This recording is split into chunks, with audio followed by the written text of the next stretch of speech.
Oke, assalamualaikum warahmatullahi wabarakatuh.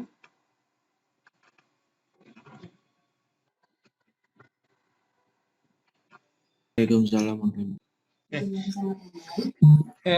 pada kesempatan kali ini kita ketemu di pertemuan kedua ya.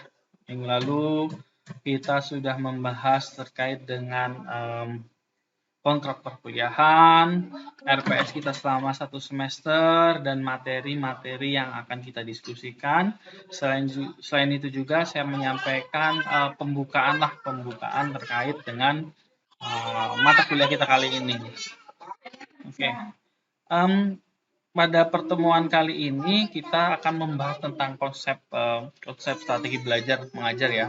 Kalau berdasarkan RPS yang sudah saya bagikan ke kalian, maka akan ada pembahasan terkait mengkoordinasikan perencanaan pembelajaran dengan strategi pembelajaran, mengidentifikasi klasifikasi SBM, dan menyimpulkan perubahan perilaku yang terjadi.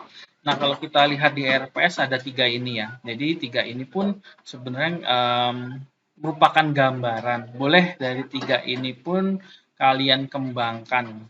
Kalian lebih perluas terkait dengan konsep strategi belajar mengajar. Jadi nggak wajib hanya 3 kategori ini saja, tapi tentu saja diharapkan mahasiswa juga mampu mengembangkan materi ajar yang sudah ada di RPS. Nah, pada pertemuan kali ini nanti akan ada kelompok yang presentasi ya. Sudah lengkap atau belum? Kelompok pertama yang presentasi? Sudah, Bapak. Oke, jadi modelnya nanti silahkan kelompok presentasi dulu yang menyampaikan materi yang kita bahas, lalu nanti akan ada sesi tanya jawab, atau mungkin nanti akan setelah kelompok memaparkan materinya akan saya sambung dengan materi tambahan dari saya. Lalu nanti akan ada sesi tanya jawab. Setelah itu ada evaluasi terkait dengan pembelajaran kali ini. Nah, untuk evaluasi nanti saya akan case ya, berdasarkan kasus. Jadi mungkin soal-soal akan dari saya. Jadi kelompok yang menyampaikan materi tidak perlu menyampaikan materinya. Oke, itu pembukaan dari saya. Apabila kelompok pertama sudah lengkap, mungkin bisa kita mulai. Baik, Bapak. Saya izin share screen ininya, PPT-nya.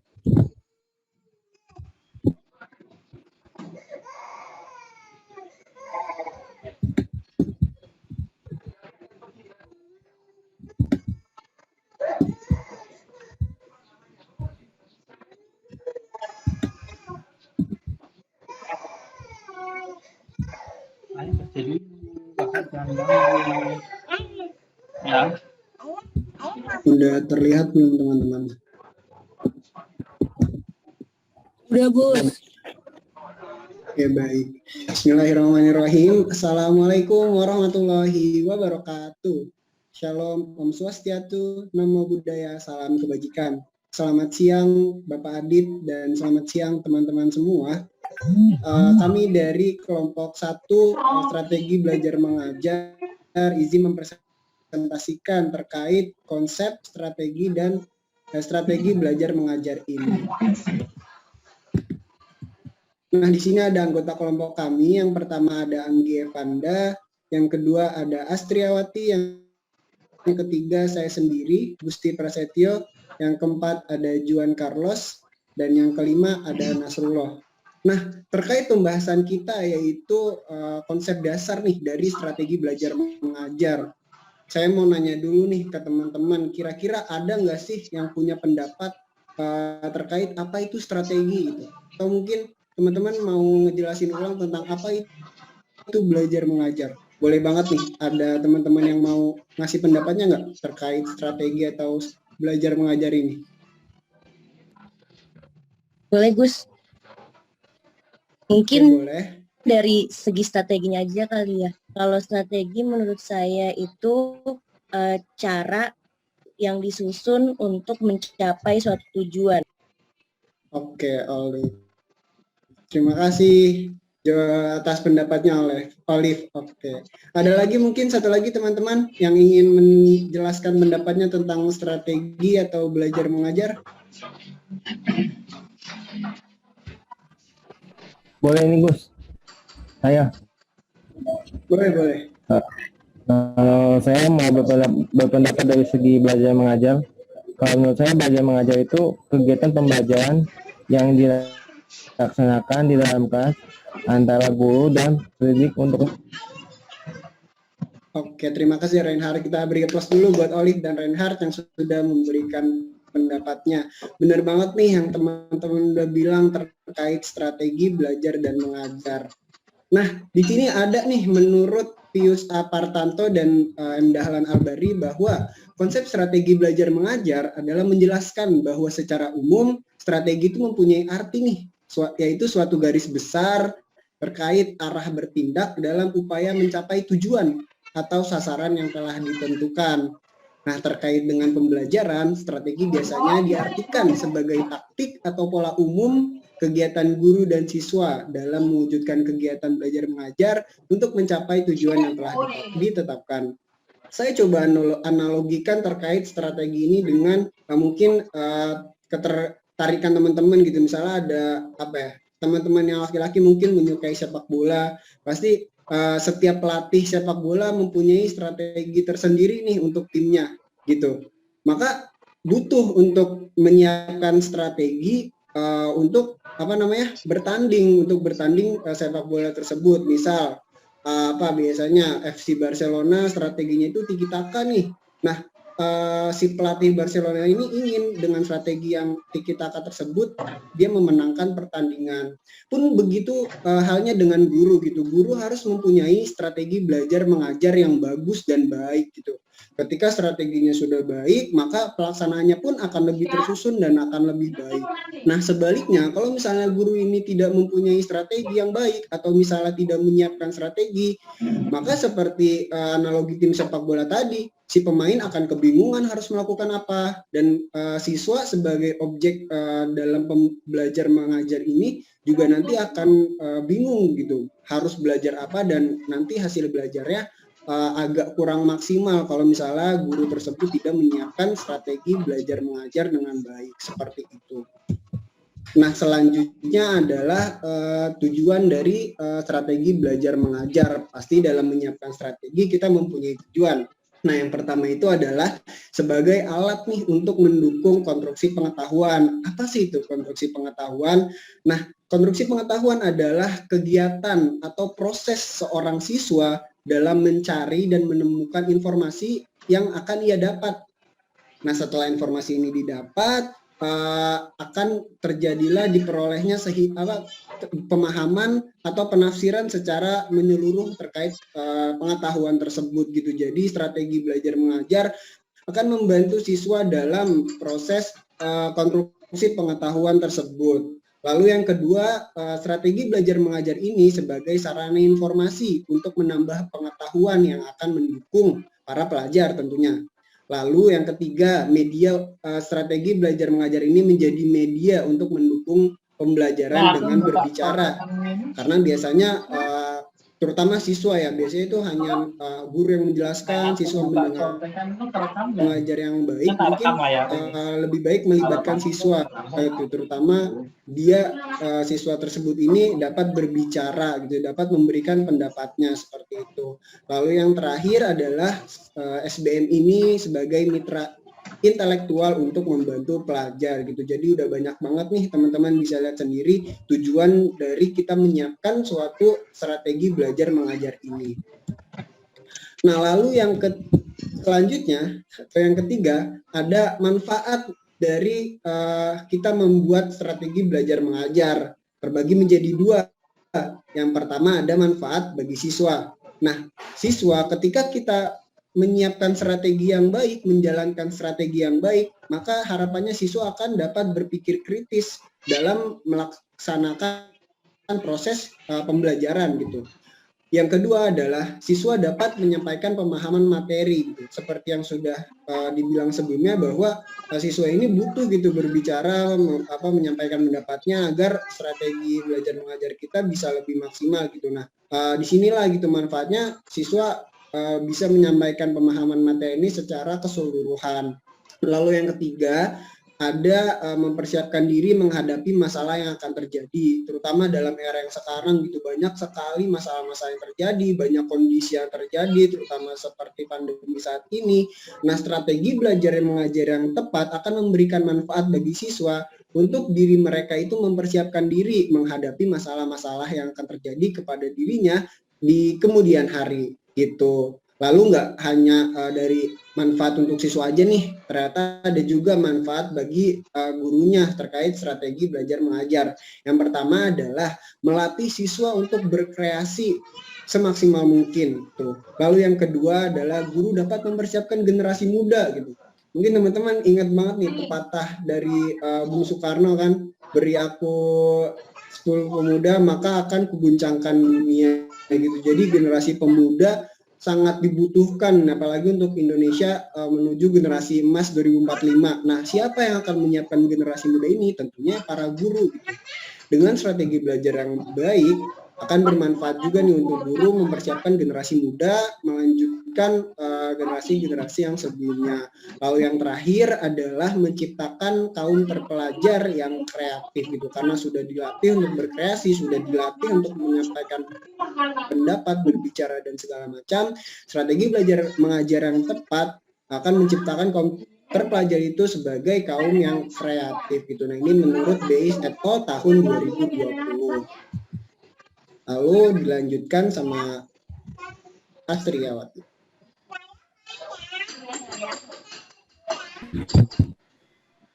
Suaranya kedengar nggak? Kedengeran, Aci? Oke, selanjutnya itu ada komponen strategi belajar mengajar. Pembelajaran pada dasarnya merupakan sistem emosional yang menghubungkan satu sama lainnya dalam mencapai tujuan pembelajaran yang sudah ditetapkan. Karenanya, faktor pendidik dalam proses kegiatan belajar mengajar sangat menentukan keberhasilan tujuan pembelajaran yang telah ditetapkan. Sehingga seorang pendidik atau seorang guru alangkah baiknya menguasai komponen-komponen strategi belajar mengajar atau strategi pelajaran yang akan dilakukan.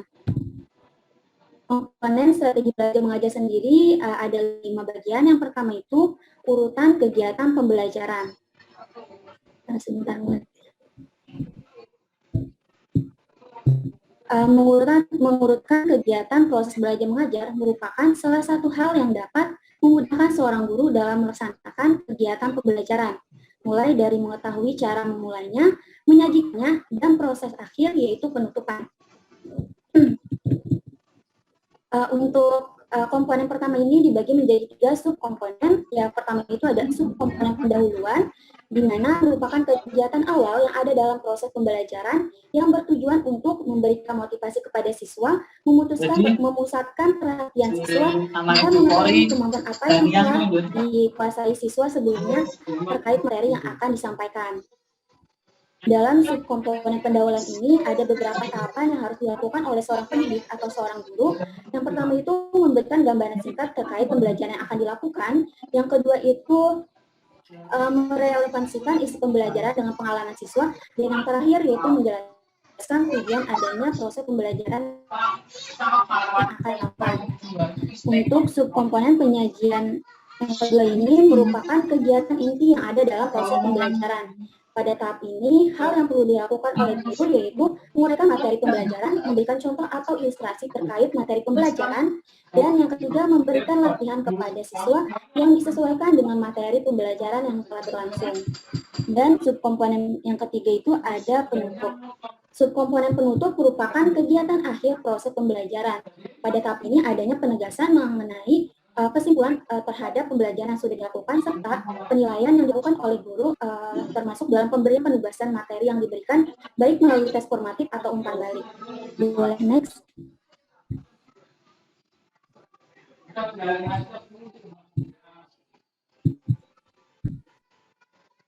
Yang selanjutnya itu yang kedua ini ada materi pembelajaran. Materi pembelajaran dapat dibedakan menjadi dua, yaitu materi formal dan informal. Materi formal ini biasanya materi pembelajaran yang terdapat dalam buku teks resmi sekolah, contohnya itu ada buku sekolah, sedangkan informal itu bahan-bahan pembelajaran yang bersumber dari lingkungan sekolah. Namun sebelum guru melakukan materi pembelajaran atau memberikan materi pembelajaran, alangkah baiknya guru membuat bahan ajaran terlebih dahulu. Bahan ajaran ini merupakan gabungan antara jenis materi yang berbentuk pengetahuan, keterampilan, keadaan, prosedur, dan sikap. Jadi dalam setiap isi pembelajaran pastinya memiliki jenis strategi yang berbeda-beda. Nah, karenanya dalam menentukan strategi pembelajaran, dalam menentukan materi pembelajaran yang akan disampaikan, guru harus memiliki bahan ajar yang jelas terlebih dahulu, agar strategi pembelajaran itu tujuan yang telah ditetapkan.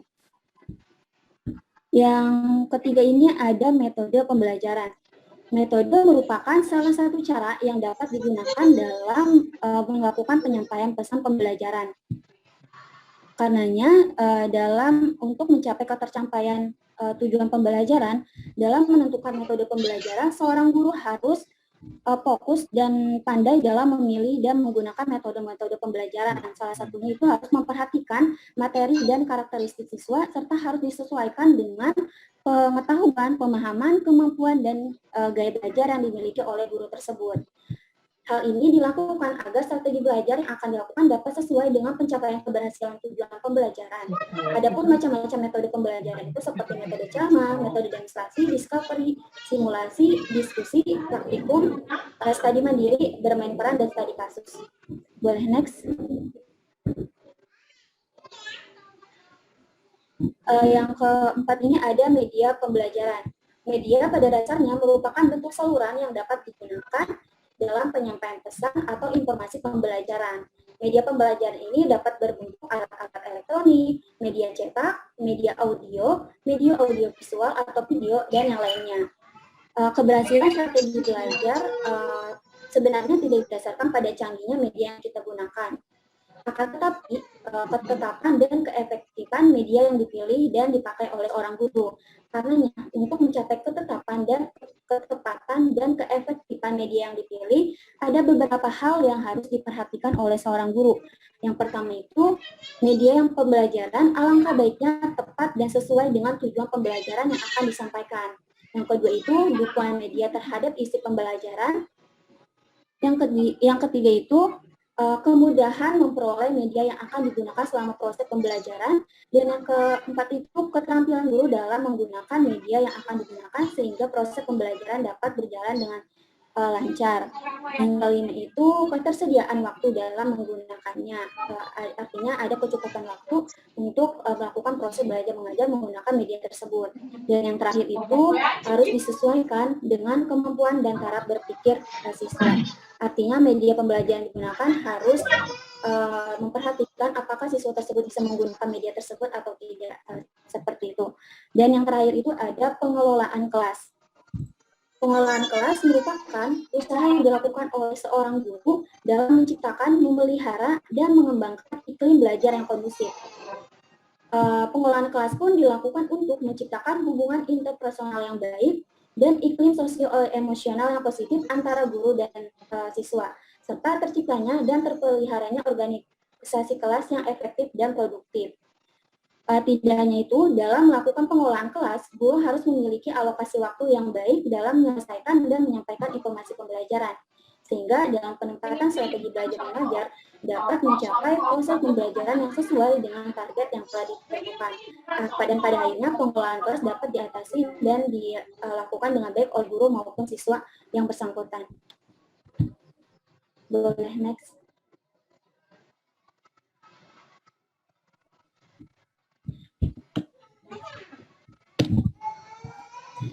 Oke, yang selanjutnya itu ada klasifikasi strategi belajar mengajar. Klasifikasi juga dibagi menjadi 5 bagian. Yang pertama itu ada pengaturan guru, siswa atau mahasiswa, dibagi menjadi 3. Itu dari segi pengaturan guru, di mana ranah ini dibagi, di mana pengklasifikasian ini dapat dibedakan dari proses pengajaran yang dilakukan oleh seorang dan oleh beberapa orang guru. Jika dilakukan oleh kedua orang guru, biasanya guru tersebut sama-sama akan mempersiapkan, melaksanakan, dan mengevaluasi hasil belajar siswa. Biasanya pelaksanaan ini dapat dilakukan secara bersama-sama atau bergiliran dengan metode ceramah dan atau dengan metode diskusi panel. Dan yang kedua itu ada dari segi pengaturan siswa. Dari segi pengaturan siswa ini dibagi menjadi 3, yaitu ada pengajaran klasikal di mana pembelajaran yang di dalamnya terdapat jumlah siswa yang banyak seperti yang kita lakukan saat ini dan dengan menggunakan satu jenis metode mengajar. Dan yang kedua itu ada pengajaran kelompok kecil di mana siswa terdiri dari 5-7 orang dan masing-masing kelompok nantinya akan diberikan tugas oleh seorang guru dan diselesaikan dan dipertanggungjawabkan oleh kelompoknya tersebut. Dan yang ketiga itu ada pengajaran perorangan, di mana masing-masing siswa biasanya diberikan bahan belajar secara mandiri, misalnya dalam bentuk pengajaran modul. Yang ketiga ini ada hubungan antara guru dan siswa. Dalam segi hubungan guru dan siswa ini dibagi menjadi 3, yaitu hubungan guru dan siswa secara langsung melalui bentuk tatap muka, hubungan langsung guru siswa dalam bentuk tatap muka dengan adanya bantuan media cetak atau maupun elektronik seperti yang kita lakukan saat ini. Dan yang ketiga itu hubungan tak langsung, biasanya penyampaian pesan atau informasi mengenai pembelajaran dilakukan melalui perantara media, baik melalui media cetak atau modul ataupun elektronik seperti radio, kaset suara atau video dan yang lainnya.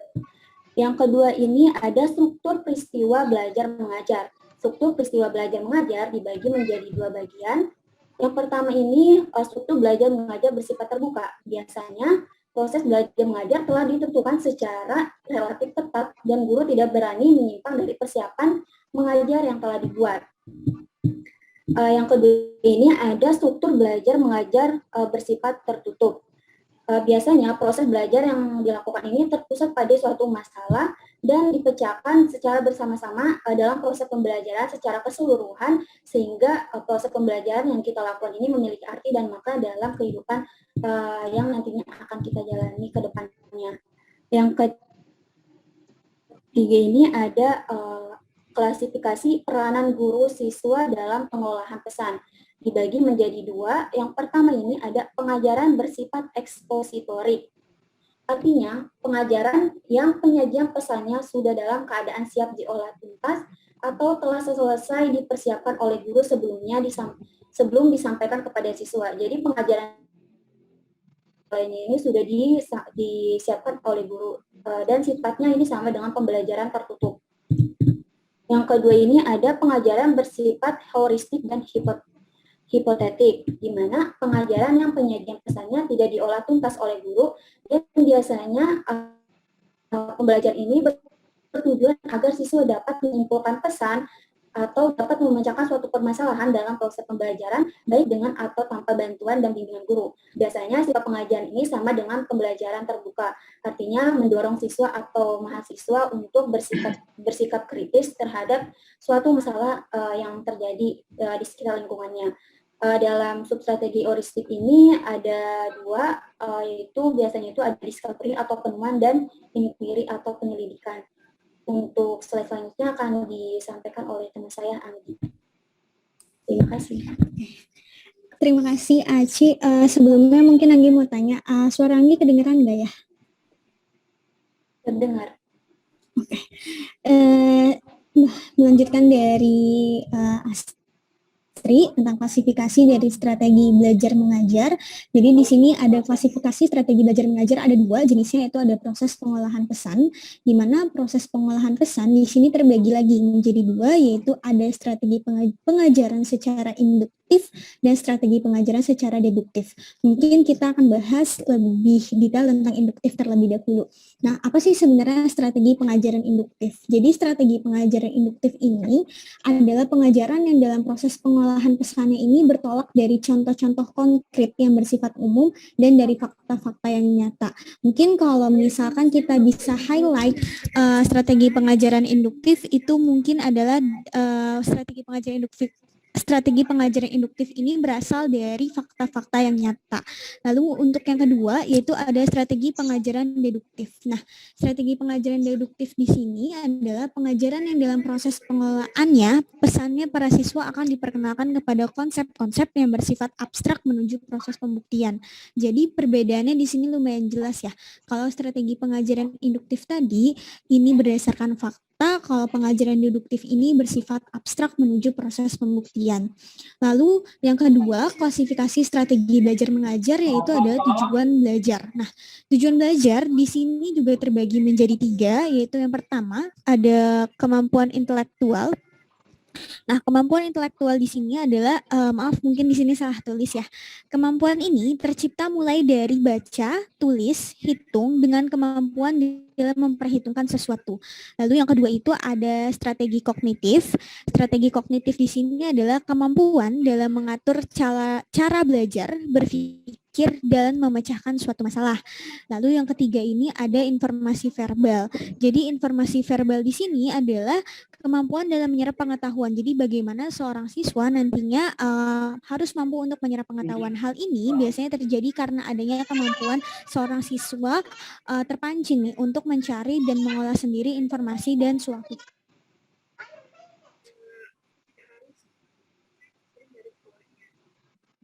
Nah, kita lanjut ke dalam macam-macam. Kalau tadi kita bahas tentang klasifikasi, sekarang kita bahas tentang macam-macam. Jadi, macam-macam strategi belajar mengajar dalam Nurul Jempa tahun 2021, Sanjaya menjelaskan bahwa terdapat sebenarnya terdapat beberapa strategi pembelajaran yang dapat dilakukan oleh guru. Di sini saya akan menjelaskan tentang macam-macam strategi belajar mengajar ke dalam 4 strategi. Yang pertama itu ada strategi pembelajaran langsung. Berarti ini sesuai ya sama namanya, berarti strategi pembelajaran langsung di mana pembelajaran ini akan sebagian besar nantinya akan diarahkan oleh guru. Lalu yang kedua adalah strategi pembelajaran tidak langsung. Nah, strategi pembelajaran tidak langsung di sini adalah strategi pembelajaran yang sering disebut dengan inquiry, induktif, pemecahan masalah, pengambilan keputusan, dan penemuan. Jadi mungkin bisa dilihat ya perbedaannya. Kalau langsung itu dia langsung diarahin sama guru, kalau strategi pembelajaran tidak langsung dia berupa pemecahan masalah, pengambilan keputusan, dan penemuan. Mungkin boleh di next. Terus yang selanjutnya ada macam-macam strategi belajar mengajar. Jadi strategi belajar mengajar yang ketiga itu ada strategi pembelajaran interaktif. Jadi strategi pembelajaran interaktif di sini adalah pembelajaran interaktif menekankan pada diskusi dan berbagi antar siswa. Jadi mungkin di sini lebih ke arah antara siswa dengan siswa saling berinteraksi antara satu sama lain. Lalu yang keempat ada strategi pembelajaran empirik. Nah, strategi pembelajaran empirik di sini adalah pembelajaran ini berorientasi pada aktivitas induktif yang berpusat pada siswa dan berbasis pada aktivitas. Terdapat sebenarnya 2 komponen yang ada dalam pembelajaran empirik ini. Yang pertama itu ada guru pelaku pembelajaran, lalu ada peserta didik. Nah, guru pelaku pembelajaran di sini mempunyai faktor utama dalam strategi pembelajaran empirik. Lalu yang kedua itu ada peserta didik. Peserta didik di sini merupakan komponen yang melakukan kegiatan pembelajaran untuk mengembangkan potensi kemampuan menjadi nyata untuk mencapai tujuan pembelajarannya. Mungkin boleh di next. Selanjutnya akan dijelaskan oleh teman saya. Oke, terima kasih Anggi. Oke, selanjutnya saya akan menjelaskan mengenai konsep dasar strategi belajar mengajar. Oke, pertama dari strategi dulu. Strategi itu secara umum punya pengertian suatu garis besar haluan untuk bertindak dalam usaha mencapai sasaran yang telah ditentukan. Nah, sedangkan pembelajaran itu mempunyai arti proses komunikasi 2 arah. Jadi di sini pihak guru sebagai pendidik itu mengajar, sedangkan peserta didik atau murid itu melakukan belajar gitu. Nah, jadi kalau digabung strategi pembelajaran dapat diartikan sebagai setiap kegiatan yang dipilih, yaitu yang dapat memberikan fasilitas atau bantuan kepada peserta didik menuju tercapainya tujuan pembelajaran tertentu. Oke, selanjutnya ada 4 hal masalah pokok yang sangat penting yang dapat dan harus dijadikan pedoman buat pelaksanaan kegiatan belajar mengajar supaya sesuai nih dengan yang diharapkan. Yang pertama, perubahan perilaku belajar. Oke, jadi dengan kata lain apa yang harus dijadikan sasaran nih dari kegiatan belajar mengajar tersebut gitu. sasaran itu harus dirumuskan secara jelas, konkret, sehingga mudah dipahami oleh peserta didik. Jadi perubahan perilaku dan kepribadian yang bagaimana yang diinginkan yang terjadi dari siswa mengikuti suatu kegiatan belajar mengajar itu harus jelas. Misalnya nih, yang dari dia tadi tidak bisa membaca berubah menjadi bisa membaca gitu. Suatu kegiatan belajar mengajar tanpa sasaran yang jelas berarti kegiatan tersebut dilakukan tanpa arah dan tujuan yang pasti. Kalau misalnya itu tidak terjadi, maka menyebabkan terjadi penyimpangan dan tidak tercapainya hasil yang diharapkan. Yang kedua itu ada menentukan pilihan berkenaan dengan pendekatan terhadap masalah belajar mengajar. Jadi yang kedua ini kita harus memilih nih cara pendekatan yang paling efektif dan tepat untuk mencapai sasaran. Jadi bagaimana cara kita memandang suatu persoalan, konsep, pengertian, dan teori apa yang akan kita gunakan untuk memecahkan suatu kasus akan mempengaruhi hasilnya tersebut. Yang ketiga itu memilih prosedur, metode, dan teknik belajar mengajar. Jadi kita harus memilih prosedur, metode, dan teknik belajar mengajar yang dianggap paling tepat dan efektif. Metode atau teknik pengajian itu untuk memotivasi siswa agar mampu menerapkan pengetahuan dan pengalamannya untuk memecahkan masalah. Dan juga kita harus mendorong murid-murid ini untuk mampu berpikir bebas dan cukup berani untuk mengemukakan pendapatnya sendiri. Gitu. Lalu yang keempat, itu ada norma dan kriteria keberhasilan kegiatan belajar mengajar. Jadi, untuk yang keempat, di sini guru itu harus punya pegangan untuk menetapkan norma-norma dan kriteria keberhasilan, sehingga guru itu punya tolak ukur gitu, untuk menilai sampai sejauh mana keberhasilan tugas-tugas yang telah dilakukan oleh siswa tersebut. Oke, next. Oke, yang selanjutnya itu ada belajar mengajar sebagai suatu sistem. Jadi belajar mengajar sebagai suatu sistem itu memiliki arti yaitu seperangkat komponen yang saling bergantung satu sama lain untuk mencapai tujuan. Selaku suatu sistem, belajar mengajar itu meliputi komponen antara lain itu ada tujuan, bahan, siswa, guru, metode, situasi, dan evaluasi. Nah, agar tujuan itu tercapai, semua komponen itu harus diorganisasikan sehingga antar sesama komponen itu terjadi kerjasama gitu. Karena itu guru tidak boleh hanya memperhatikan komponen tertentu saja. Misalnya guru hanya memperhatikan metode, bahan, dan evaluasi saja gitu, tanpa mempertimbangkan semuanya itu. Jadi proses pembelajaran merupakan serangkaian kegiatan yang melibatkan berbagai komponen yang satu sama lain berinteraksi, di mana guru harus memanfaatkan komponen tersebut dalam proses kegiatan untuk mencapai tujuan yang ingin direncanakan. Oke, jadi komponen belajar di sini menurut Pane Endarwis Dasopang itu meliputi guru, siswa, evaluasi, alat, metode, materi, dan tujuan. Oke, next. Oke, selanjutnya akan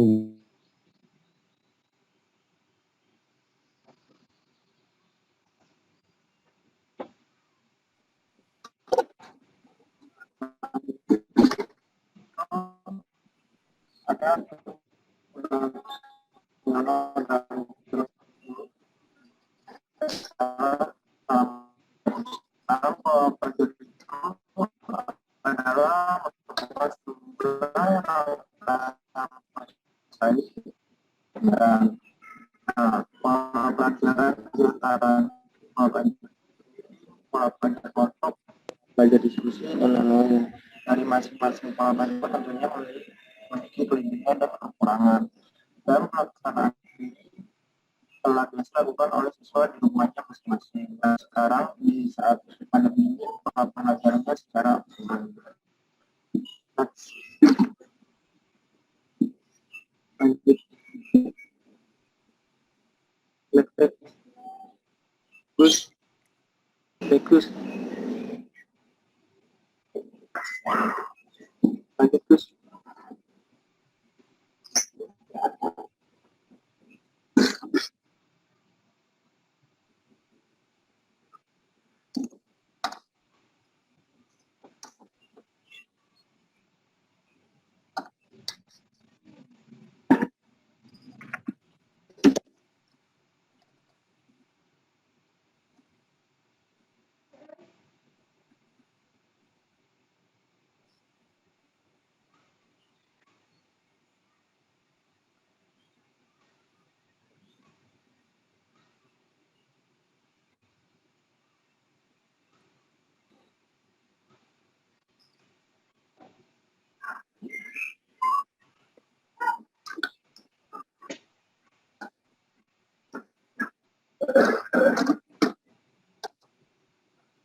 Aru kayaknya gangguan sinyal ya.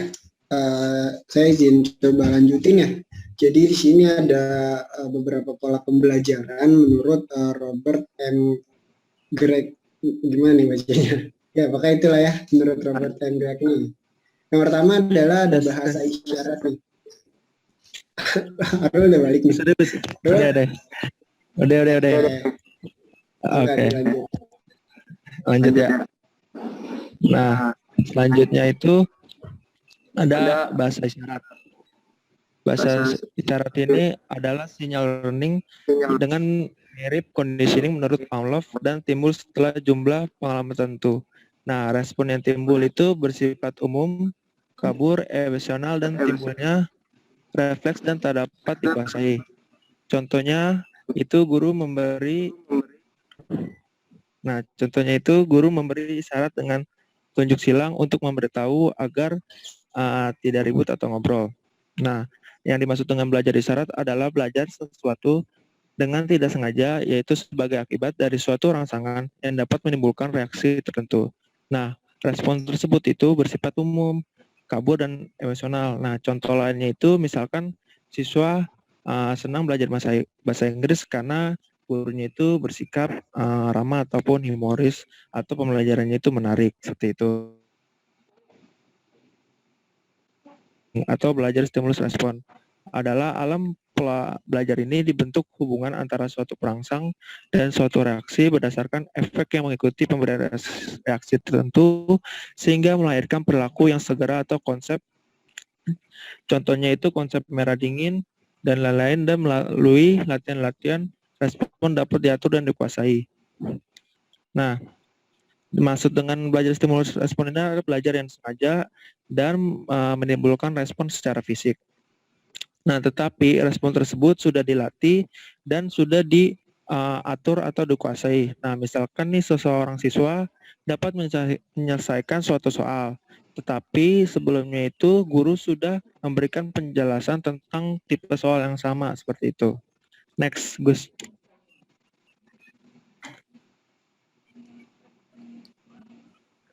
Nah,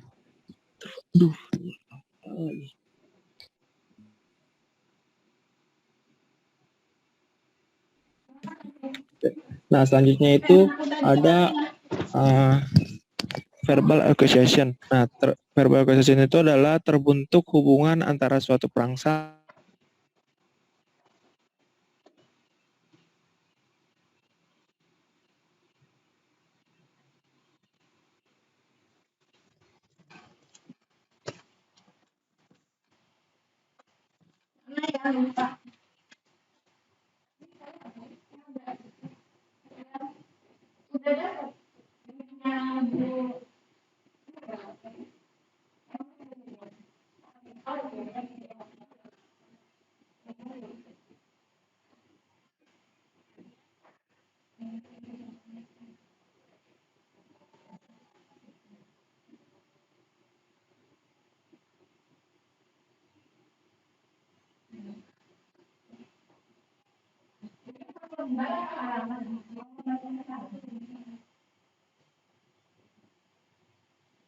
Recording in ada progress. bagi dan sebagainya. Nah, itu siswa tuh harus udah tahu gitu tentang perbedaan tersebut. Nah, lanjut Gus. Nah, yang terakhir itu ada konsep learning. Konsep learning itu adalah memahami suatu konsep. Seseorang harus bisa mendiskriminasi untuk membedakan apa yang dimaksud dan apa yang tidak dimaksud dalam konsep itu. Belajar konsep mungkin karena kesanggupan manusia untuk mengadakan persepsi internal tentang dunia sekitarnya dengan menggunakan bahasa. Mungkin juga binatang dapat melakukan demikian, akan tetapi sangat terbatas. Nah, maksudnya itu belajar konsep itu, untuk belajar konsep itu anak harus mengalami berbagai situasi dan pengalaman tertentu. Nah, pada tipe ini, mereka harus mengadakan diskriminasi untuk membedakan apa yang termasuk dan apa yang tidak termasuk. Nah, contohnya itu seorang siswa mengajarkan soal, tetapi siswa itu harus sudah tahu nih objek-objek yang dikumpulkan sehingga menjadi konsep gitu. Nah, selanjutnya itu ada belajar aturan atau rule learning. Nah, cara belajar ini menghasilkan suatu kaidah yang terdiri atas penggabungan beberapa konsep. Pengungkapan hubungan atau relasi tetap di antara konsep-konsep itu biasanya dituangkan dalam bentuk kalimat. Nah, belajar aturan itu maksudnya itu adalah tipe belajar yang memungkinkan peserta didik dapat menghubungkan dua konsep atau lebih untuk membentuk suatu aturan. Nah, kita sebelum mengenal aturan harus memahami konsep tersebut gitu. Nah, jika seorang siswa dikatakan telah belajar aturan, maka dia mampu mengaplikasikan aturan tersebut gitu. Nah, aturan-aturan biasanya kan aturan sekolah. Nah, contohnya itu kayak misalkan anak siswa melanggar aturan. Nah, biasanya kan guru akan ada penghukuman atau yang lainnya gitu. Nah, yang terakhir itu ada problem solving atau mengatasi masalah atau memecahkan masalah. Nah, cara belajar ini menghasilkan suatu prinsip yang dapat dipergunakan dalam pemecahan suatu problem. Problem yang dihadapi akan dapat dipecahkan dengan menghubungkan beberapa kaidah sedemikian rupa sehingga terbentuk suatu kaidah yang lebih tinggi. Jadi tipe belajar ini tipe yang paling tinggi dan lebih kompleks. Nah, ada 4 cara yang menurut Robert ini dalam memecahkan masalah. Yang pertama itu kita harus tahu masalah apa itu. Nah, yang kedua itu kita harus membuat rencana untuk memecahkan masalah tersebut. Habis itu yang ketiga itu baru kita menjalankan rencana tersebut. Yang terakhir itu baru kita membuat evaluasi atau melihat hasil rencana tersebut. Terima kasih.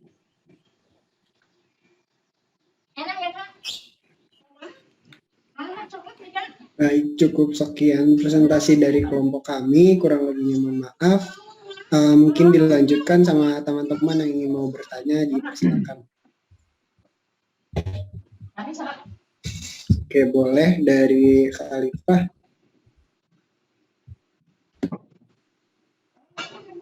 Terima kasih teman-teman presentator atas kesempatannya. Izin bertanya lebih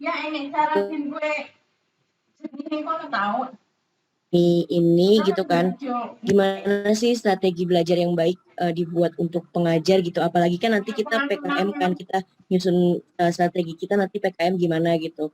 Nah, gimana pengajar itu bisa nerapin strategi yang sesuai gitu dengan keadaan siswa, dilihat dari berbagai aspek seperti aspek ekonomi siswa, terus juga aspek lingkungan belajar siswa, dan aspek-aspek lainnya kayak gitu. Terima kasih sebelumnya, Gusti. Oke, terima kasih juga Olive atas pertanyaannya. Ada lagi dari teman-teman yang ingin bertanya? Boleh, Rubiah.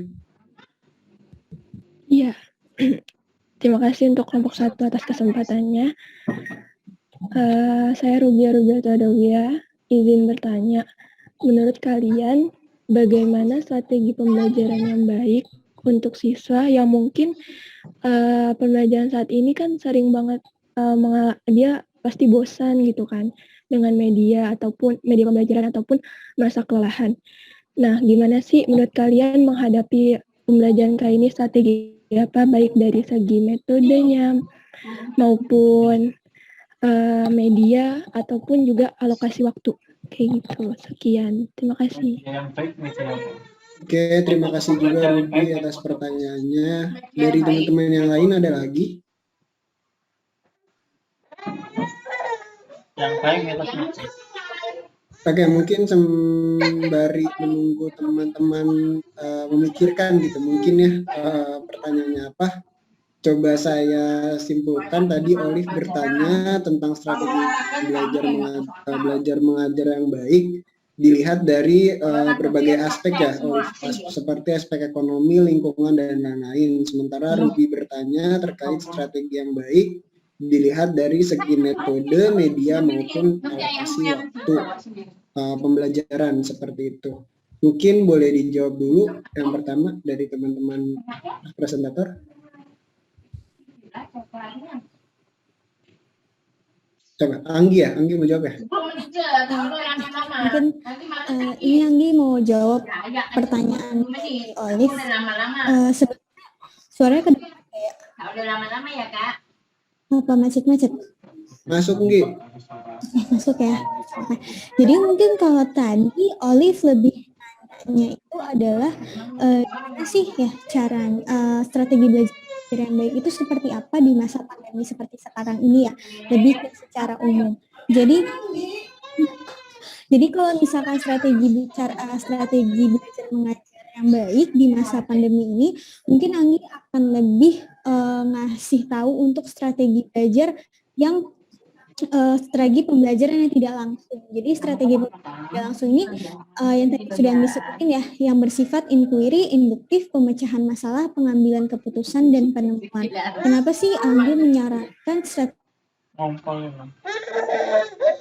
di masa pandemi seperti sekarang ini yang masih semuanya berjalan secara online, strategi pembelajaran langsung mungkin menurut Anggi kurang efektif ya, karena di sini ini itu bukan bertanggung jawab sih sebenarnya, istilahnya di sini akan kepada kemampuan keaktifan guru, tapi keaktifan para siswa, keaktifan para peserta didik ini kurang di strategi pembelajaran langsung. Makanya kenapa di sini Anggi ngasih saran untuk strategi pembelajaran tidak langsung, karena di dalam strategi pembelajaran tidak langsung ini di sini kita lebih ditekankan bagaimana caranya peserta didik itu memecahkan masalah, lalu bersifat diskusi dengan antar sesama. Mungkin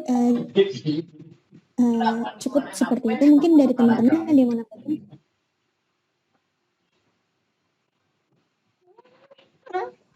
Oke, mungkin itu ya tadi jawabannya terkait pertanyaan Olive, strategi pembelajaran tidak langsung. Gimana dari Olive? Sudah terjawab belum? Terjawab Gusti, terima kasih Anggi. Oke, lucu banget anaknya Pak Adit.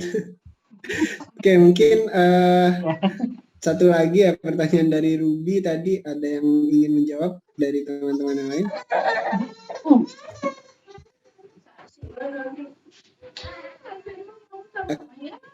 Suaranya belum masuk, Aci.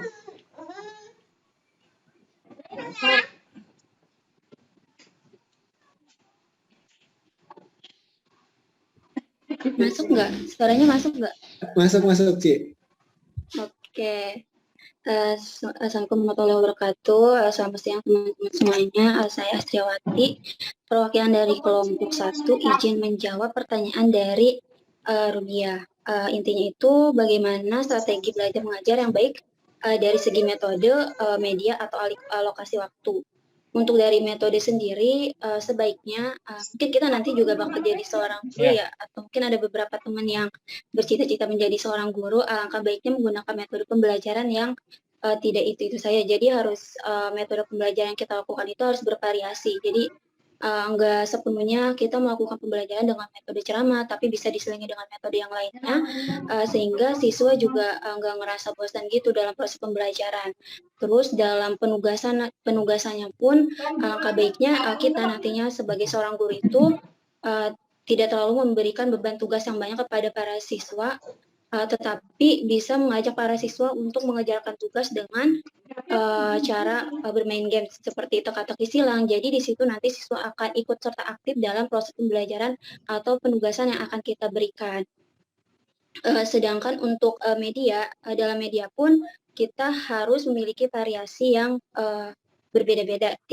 Jadi pembelajaran nggak selamanya dilakukan secara sinkron gitu. Jadi bisa dilakukan secara asinkron dengan media pembelajaran yang kreatif yang kita buat, gambar, atau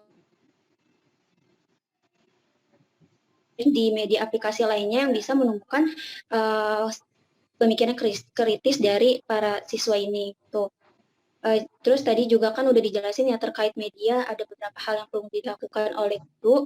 Jadi sangat wajib banget guru dalam menentukan media ini harus menentukan apakah guru tersebut ini udah bisa ngejalanin atau mengoperasikan media tersebut. Terus lihat lagi siswanya bisa nggak gitu. Jadi supaya pembelajaran tidak bosan dan siswa juga sama-sama bisa mengakses media pembelajaran yang akan kita berikan. Tuh.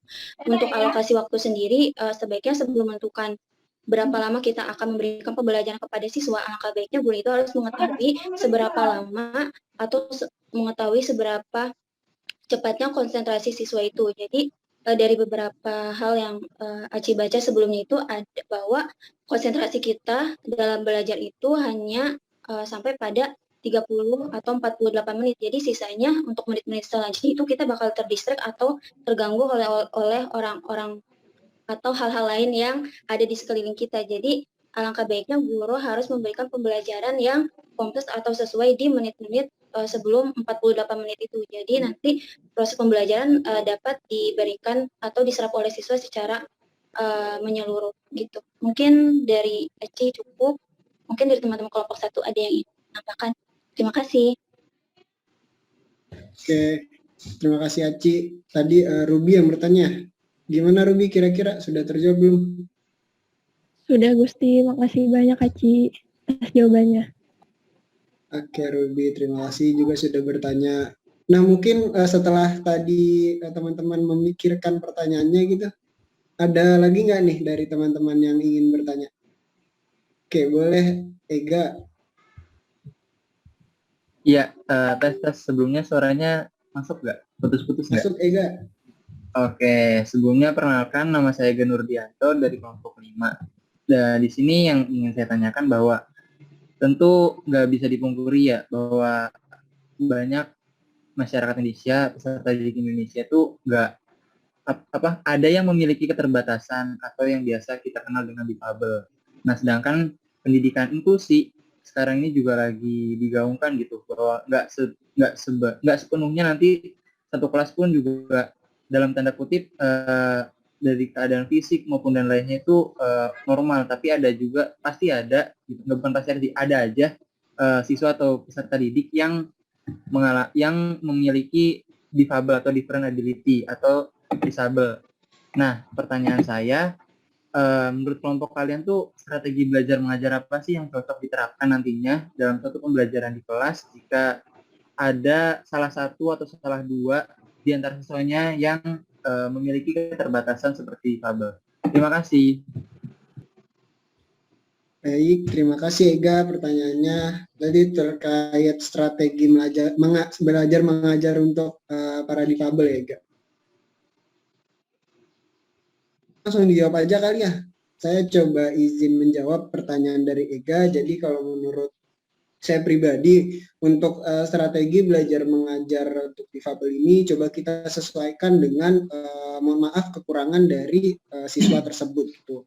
Contoh misalnya ada yang kekurangannya itu ternyata mohon maaf misalnya tunanetra gitu. Berarti kan dia tidak bisa melihat dan tidak bisa membaca materi yang kita kasih gitu. Maka coba untuk strategi yang kita buat lebih ke misalnya menggunakan indera yang lain gitu, misalnya dengan pendengaran atau misalnya melatih dengan siswa ini berbicara seperti itu gitu. Jadi lebih disesuaikan lagi metodenya gitu. Mungkin yang lain misalnya sebagai tunarungu gitu.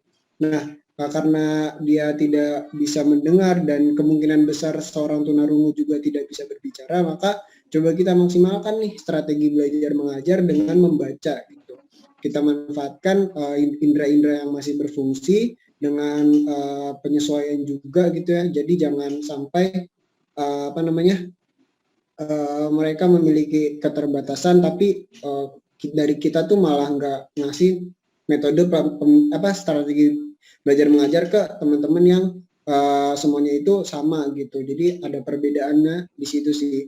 Jadi lebih ke nantinya akan memotivasi mereka lagi gitu. Jadi jangan sampai karena keterbatasan ini mereka malah down dan menganggap diri mereka ini nggak bisa belajar gitu. Padahal kan enggak, setiap orang pasti punya metode belajar yang berbeda gitu. Bahkan kita pun yang alhamdulillahnya lengkap gitu, kita pasti punya metode yang berbeda-beda kan dalam menangkap pembelajaran gitu. Nah, begitupun dengan teman-teman yang disabilitas gitu ya. Jadi kita sebagai guru coba untuk menyesuaikan dengan kondisi mereka seperti itu. Mungkin dari Aro atau Juan atau ya, teman-teman kelompok 1 yang lain ada yang ingin menambahkan?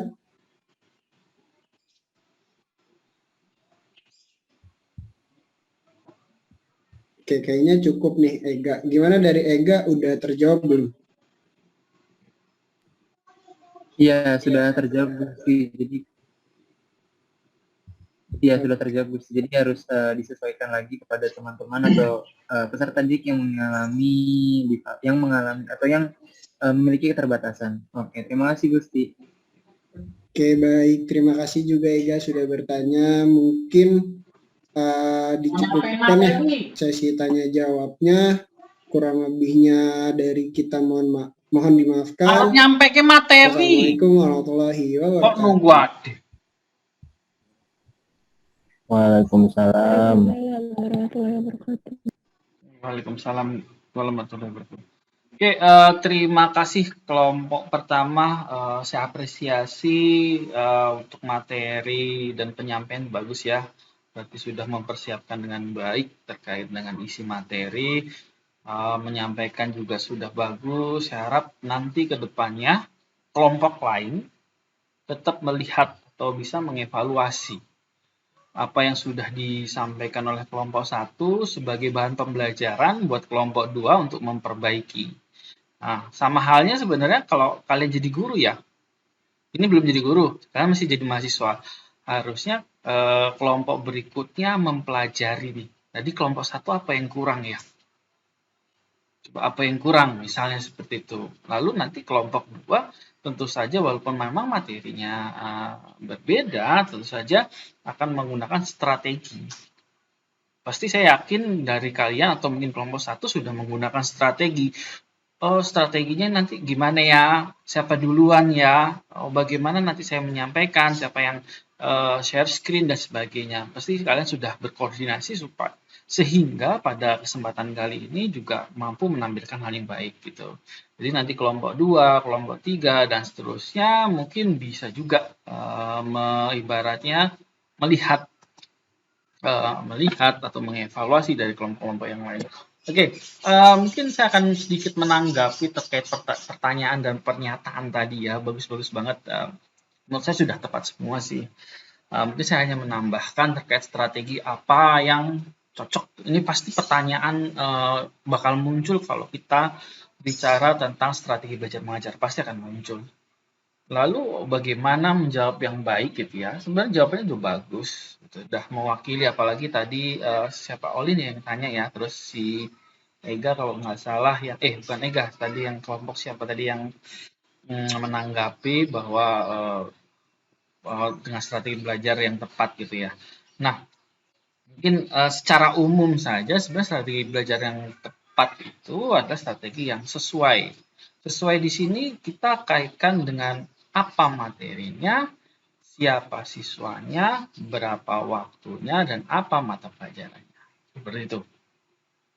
Semua strategi pembelajaran atau mungkin semua metode pembelajaran pasti akan bagus apabila sesuai dengan kondisinya. Kita contohkan misal kita mata pelajaran penjaskes olahraga, ya kita nggak mungkin dong pakai ceramah, kan seperti itu.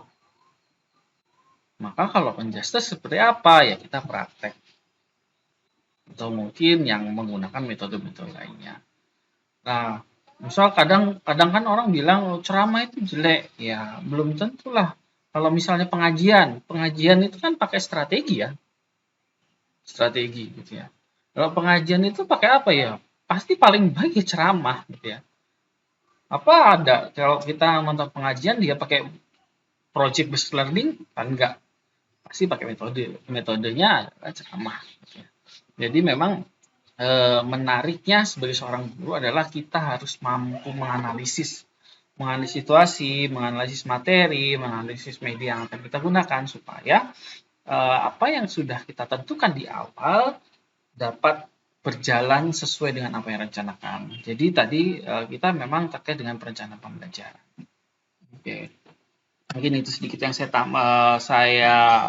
tambahkan terkait dengan jawaban-jawaban dari teman kelompok 1. Oke, saya lanjutkan. Saya akan share screen sedikit tambahan dari saya.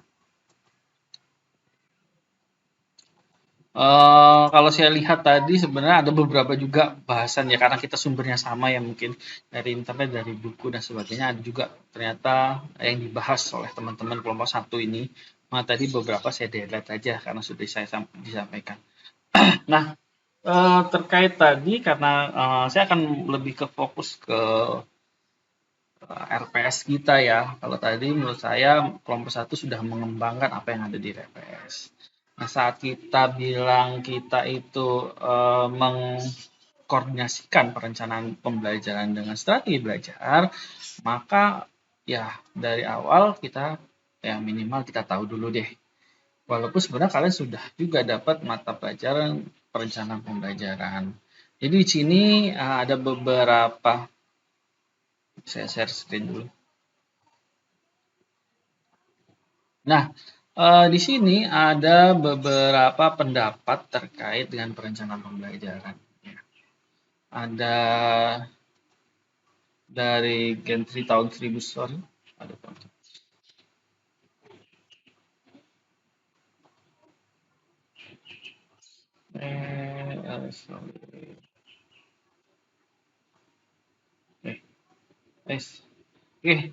gini saja deh. Oke, untuk ada perencanaan pembelajaran. Kalau kita lihat dari sini ya, saya ambil memang sengaja yang dulu-dulu deh, pada tahun 1993, pada tahun 1994, bahkan ada tahun 2016. Kalau kita lihat di sini, tentu saja definisinya, apalagi ini pendapat seseorang ya, definisinya mulai ada sedikit perubahan-perubahan. Namun pada intinya ya namanya perencanaan itu merupakan suatu perumusan, suatu rencana, suatu tindakan untuk melakukan sesuatu yang akan diimplementasikan dalam suatu kegiatan. Jadi kenapa saya ngambil beberapa pendapat dari orang, harapannya adalah kita membiasakan ini untuk mengambil suatu kesimpulan gitu. Karena efeknya juga akan lebih baiklah buat kita sendiri kalau kita mampu menyimpulkan dari berbagai sumber. Ya. Karena memang prosesnya pembelajaran ini nanti juga akan dapat diimplementasikan pada saat kalian nyusun skripsi. Karena bentar lagi lah kalian nggak lama juga bakal nyusun skripsi. Dan sampai kayak angkatan berapa itu banyak banget yang belum lulus gitu. Saya nggak tahu kendalanya apa, tapi ternyata banyak banget. Nah, kenapa saya ambil beberapa contoh ini? Saya harapkan nanti juga mampu menghasilkan definisi perencanaan pembelajaran yang baru menurut kalian masing-masing gitu. Nah, prosesnya bagaimana untuk mengetahui atau membuat perencanaan pembelajaran itu tentu saja gampangnya ya. Gampangnya kan kita tinggal memilih saja kalimat-kalimat mana yang memiliki makna yang sama atau susunan kata yang sama. Ya. Kalau dari Gentry pada tahun 1994, dia menjelaskan perencanaan pembelajaran adalah suatu proses yang merumuskan, menentukan tujuan pembelajaran, strategi, teknik, media, agar tujuan pembelajaran umum tercapai. Itu 1993. Oke, kita mundur 1 tahun. Kalau dari Sukamto, dia bilang perencanaan pembelajaran merupakan suatu proses menentukan metode. Nah, ini kan hampir sama juga sih. Di situ ada, kalau yang 1994 ada strategi, di sini ada metode. Metode belajar manakala yang lebih baik digunakan untuk memperoleh perubahan yang diinginkan pada pengetahuan dan tingkah laku serta keterampilan peserta didik dengan materi dan karakteristik peserta didik tertentu. Nah, ini kan sudah hampir sama sebenarnya dari tujuan pembelajarannya. Namun di Sukamto ini lebih spesifik dia. Dia ingin ada pengetahuan, ada perubahan tingkah laku, ada keterampilan peserta didik dengan materi dan karakteristik tentu peserta didik yang tentu saja disesuaikan. Nah, ini hampir sama pengembangannya. Mungkin Gentry ini lebih secara umum dan Sukamto ini lebih spesifik. Nah, kita lanjut ke Wina tahun 2016 ya. Dia bilang perencanaan pembelajaran itu proses pengambilan keputusan secara rasional tentang tujuan pembelajaran tertentu yang memanfaatkan segala potensi sumber belajar yang ada. Jadi dia sudah ada rasionalnya yang menariknya, yang masuk akal supaya tujuan pembelajarannya itu tercapai. Jadi bisa dibilang rasional ini adalah yang masuk akal agar tujuan pembelajaran itu tercapai, berarti dia akan melakukan perencanaan pembelajaran ibaratnya sistematik gitu ya. Artinya sistematik di sini kan dia akan menyusun perencanaan pembelajaran yang akan terkait antara satu komponen dengan komponen lainnya. Nah, perencanaan pembelajaran tentu saja harus seperti itu ya. Nanti rencananya apa, tujuannya apa tidak sinkron, tentu saja itu bukan perencanaan yang baik. Nah, perencanaan pembelajaran ini juga tertuang di dalam RPP. Jadi RPP itu merupakan perencanaan pembelajaran. Di situ kan kalau RPP nanti akan saya tampilkan beberapa RPP gitu. Dan bagaimana untuk cara pembuatannya. Ya RPP adalah perencanaan yang dibuat oleh guru yang nanti akan diimplementasikan pada kegiatan pembelajaran. Nah, next.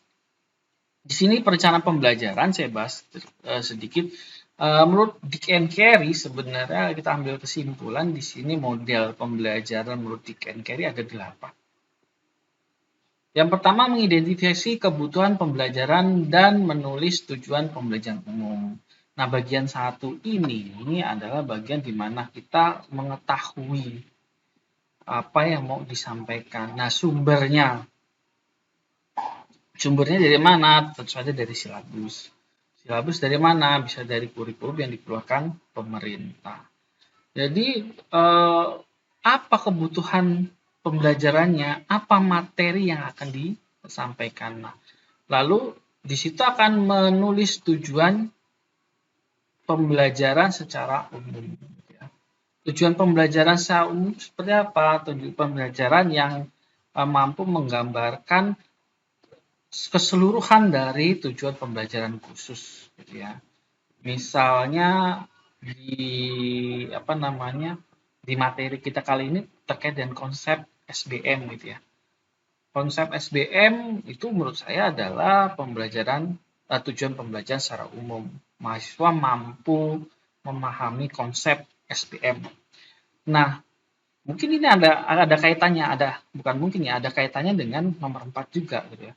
Menulis tujuan pembelajaran secara khusus. Secara umumnya seperti khususnya apa? Khususnya kalau saya ambil contoh di materi kita kali ini tadi ada terkait dengan mengkoordinasikan antara perencanaan pembelajaran dan strategi pembelajaran. Itu sudah mulai khusus ya. Terus ada juga gimana sih klasifikasinya, tadi yang sudah disampaikan oleh teman kalian. Terus bagaimana perubahan sikap, nah itu khusus. Jadi mahasiswa mampulah ibaratnya menguasai ketiga hal tersebut. Nah, secara umumnya adalah mahasiswa mampu memahami konsep dari SBM. Selanjutnya, melakukan analisis pembelajaran. Kita di sini sudah menentukan nih umum. Lalu kita analisis ini terkait apa yang mau kita sampaikan. Pada saat kita mau menyampaikan bagaimana, kan kita ini kan baru menganalisis ya. Jadi kalau menganalisis itu belum tertuang, baru kita di pikiran kita mau ngapain ya, kita akan menggunakan apa ya, materi ini nanti pokok-pokok materinya apa saja, tujuannya dan sebagainya itu apa saja. Lalu nomor 3, tentu saja kalau kita sudah ngebayangin, kita harus memahami karakteristik peserta didik. Ini penting banget. Mungkin saya sudah sampaikan minggu lalu ya, gimana caranya untuk supaya kita itu lebih dekat dengan siswa gitu. Kita harus memahami siswa itu karakternya seperti apa. Apakah kalau kita bicaranya formal mereka akan memahami, apakah kalau kita memberikan tugas terus mereka seperti apa dan sebagainya. Nah, kita harus bisa mengidentifikasi. Karena apa? Perilaku dan karakteristik di dalam kelas itu beda-beda banget. Ini yang tantangan sebenarnya seorang guru ya. Dari karakteristik dan perilaku siswa yang sangat bermacam-macam, guru hanya bisa menggunakan misal 1 atau 2 metode saja. Nah, 1-2 metode ini mungkin di karakteristik seseorang bisa bagus, tapi di karakteristik atau perilaku yang lain tidak bagus. Maka itu yang harus dievaluasi dan bagaimana mencari solusinya. Gitu.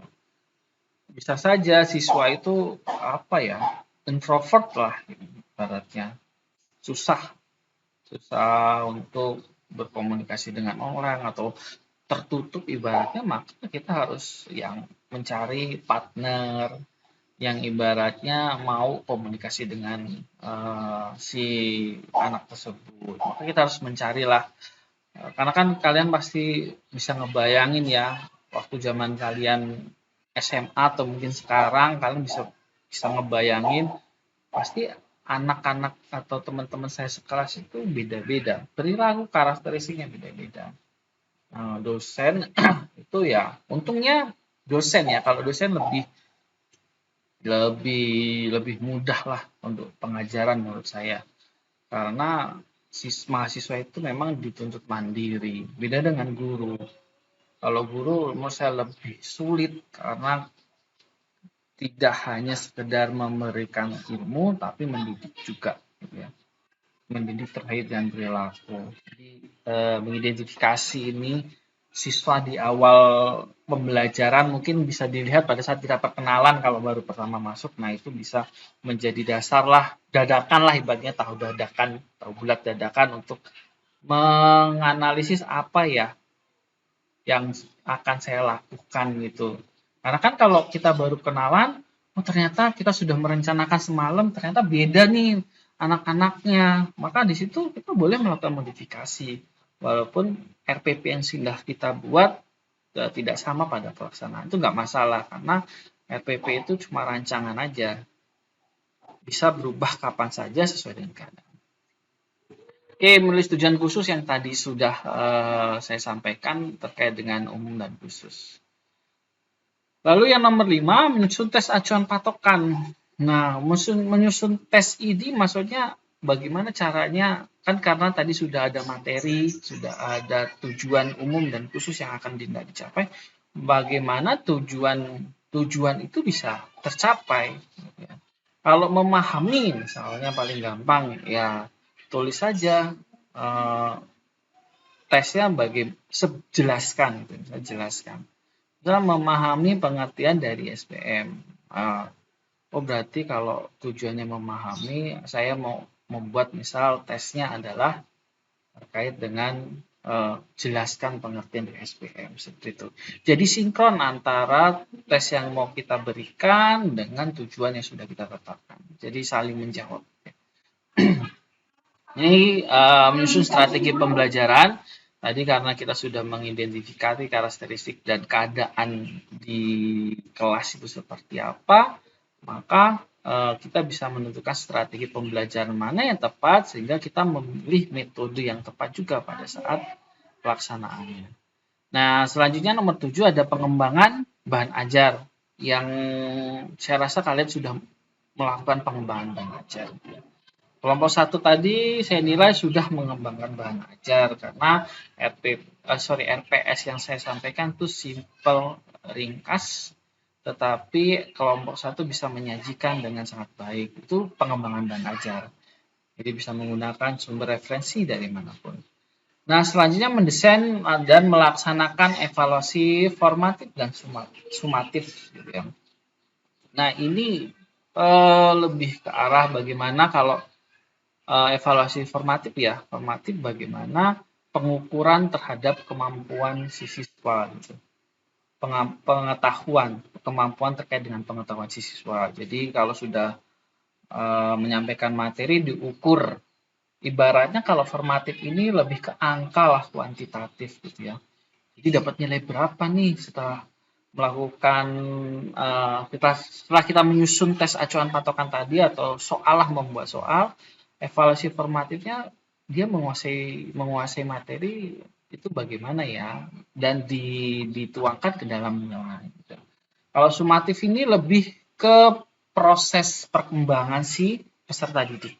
Kalau kalian melihat di rapot ya, kalau ingat gitu ya, kan biasanya di atas itu ada nilai mata pelajaran, nilainya entah berbentuk angka, entah berbentuk abjad gitu ya, 70, 80 dan sebagainya.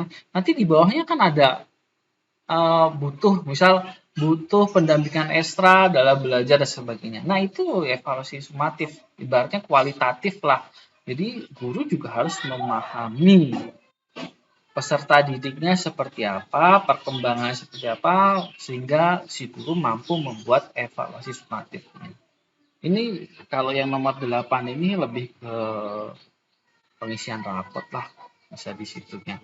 Walaupun pada saat setiap pertemuan juga boleh lah, bisa juga dipakai gitu ya.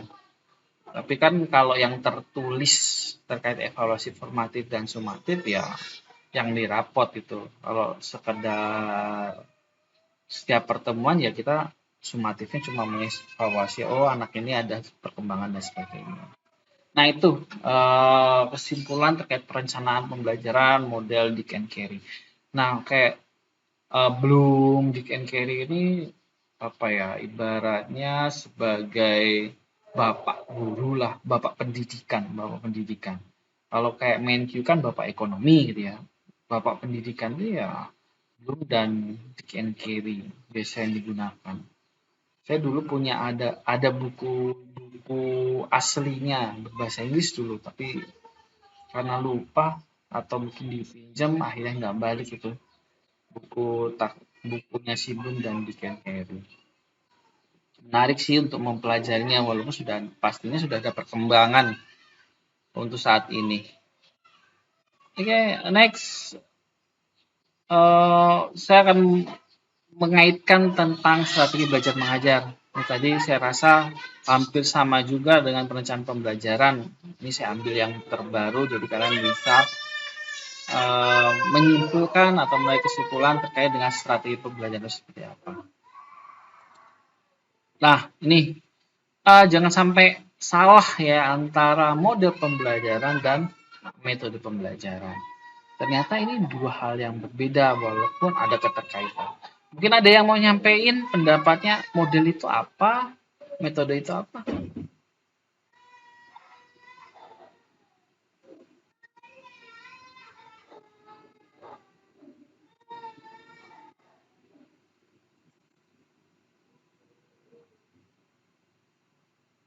Oke, kalau model ini lebih ke pelaksanaan ya, lebih ke pelaksanaan proses pembelajaran itu dari awal hingga akhir.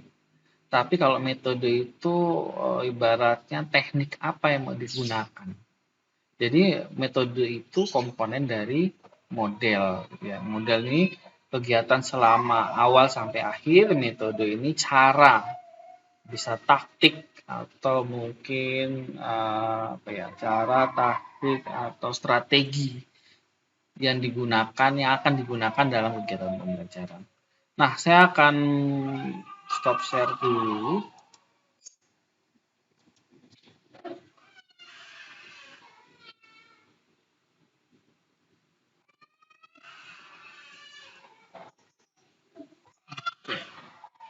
Nah, ini gambaran dari rencana pembelajaran ya. Ini saya download dari internet gitu ya. Jadi pada intinya komponen yang di dalam RPP itu sama sebenarnya. Sama, hanya mungkin formatnya saja yang berbeda. Nah, kalau kita lihat dari KD-nya, kompetensi dasarnya yang kita ambil dari silabus, ternyata di sini sebagai contoh ya, mendeskripsikan konsep dan metode perhitungan pendapatan nasional.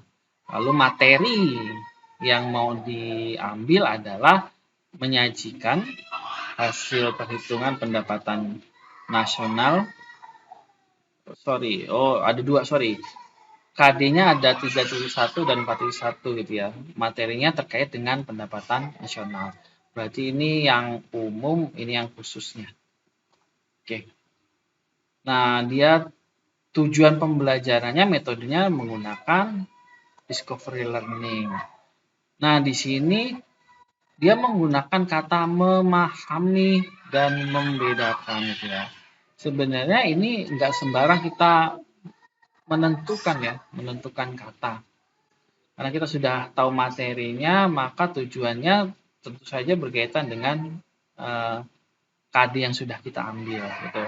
Biasanya sih kalau guru-guru memang misal KD-nya 2 ya, tujuannya juga 2 gitu. Oke. Tujuan 2, kalau ada 4 akan ada 4.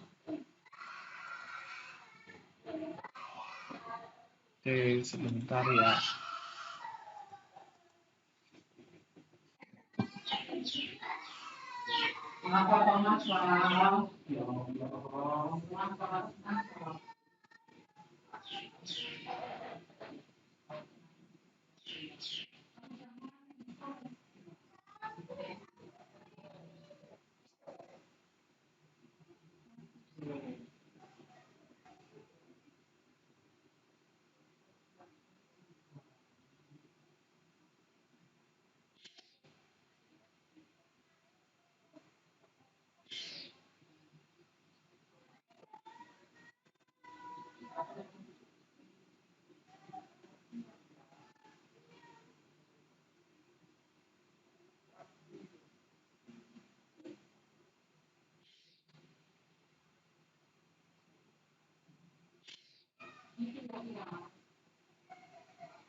Oke, saya lanjutkan.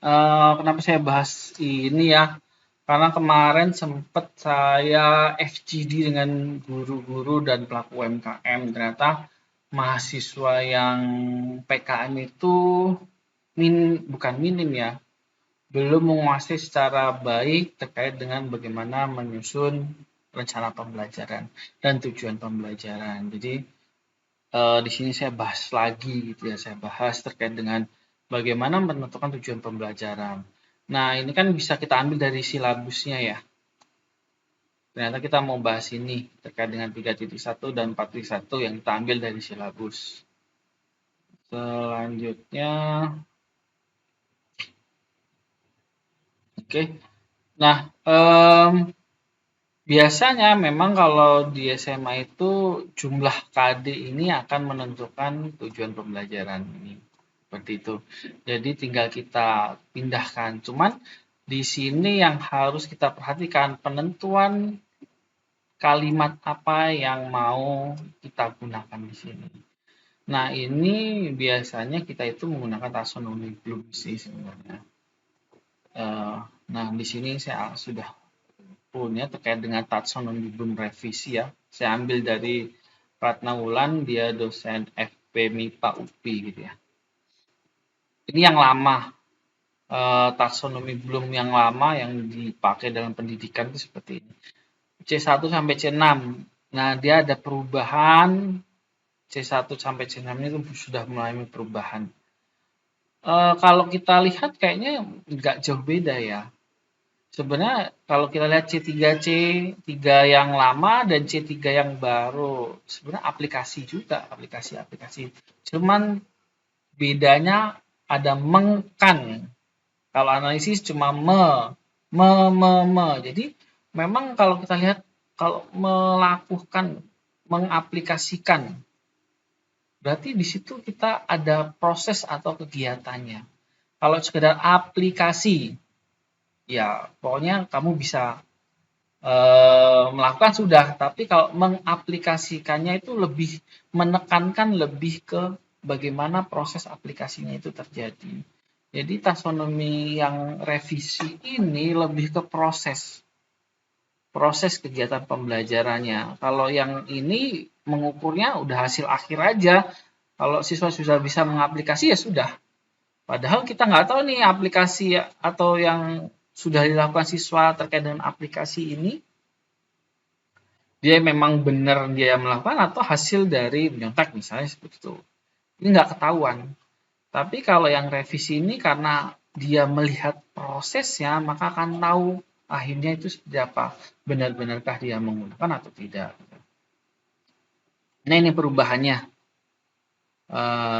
Perubahan yang sebelum direvisi dan sesudah direvisi.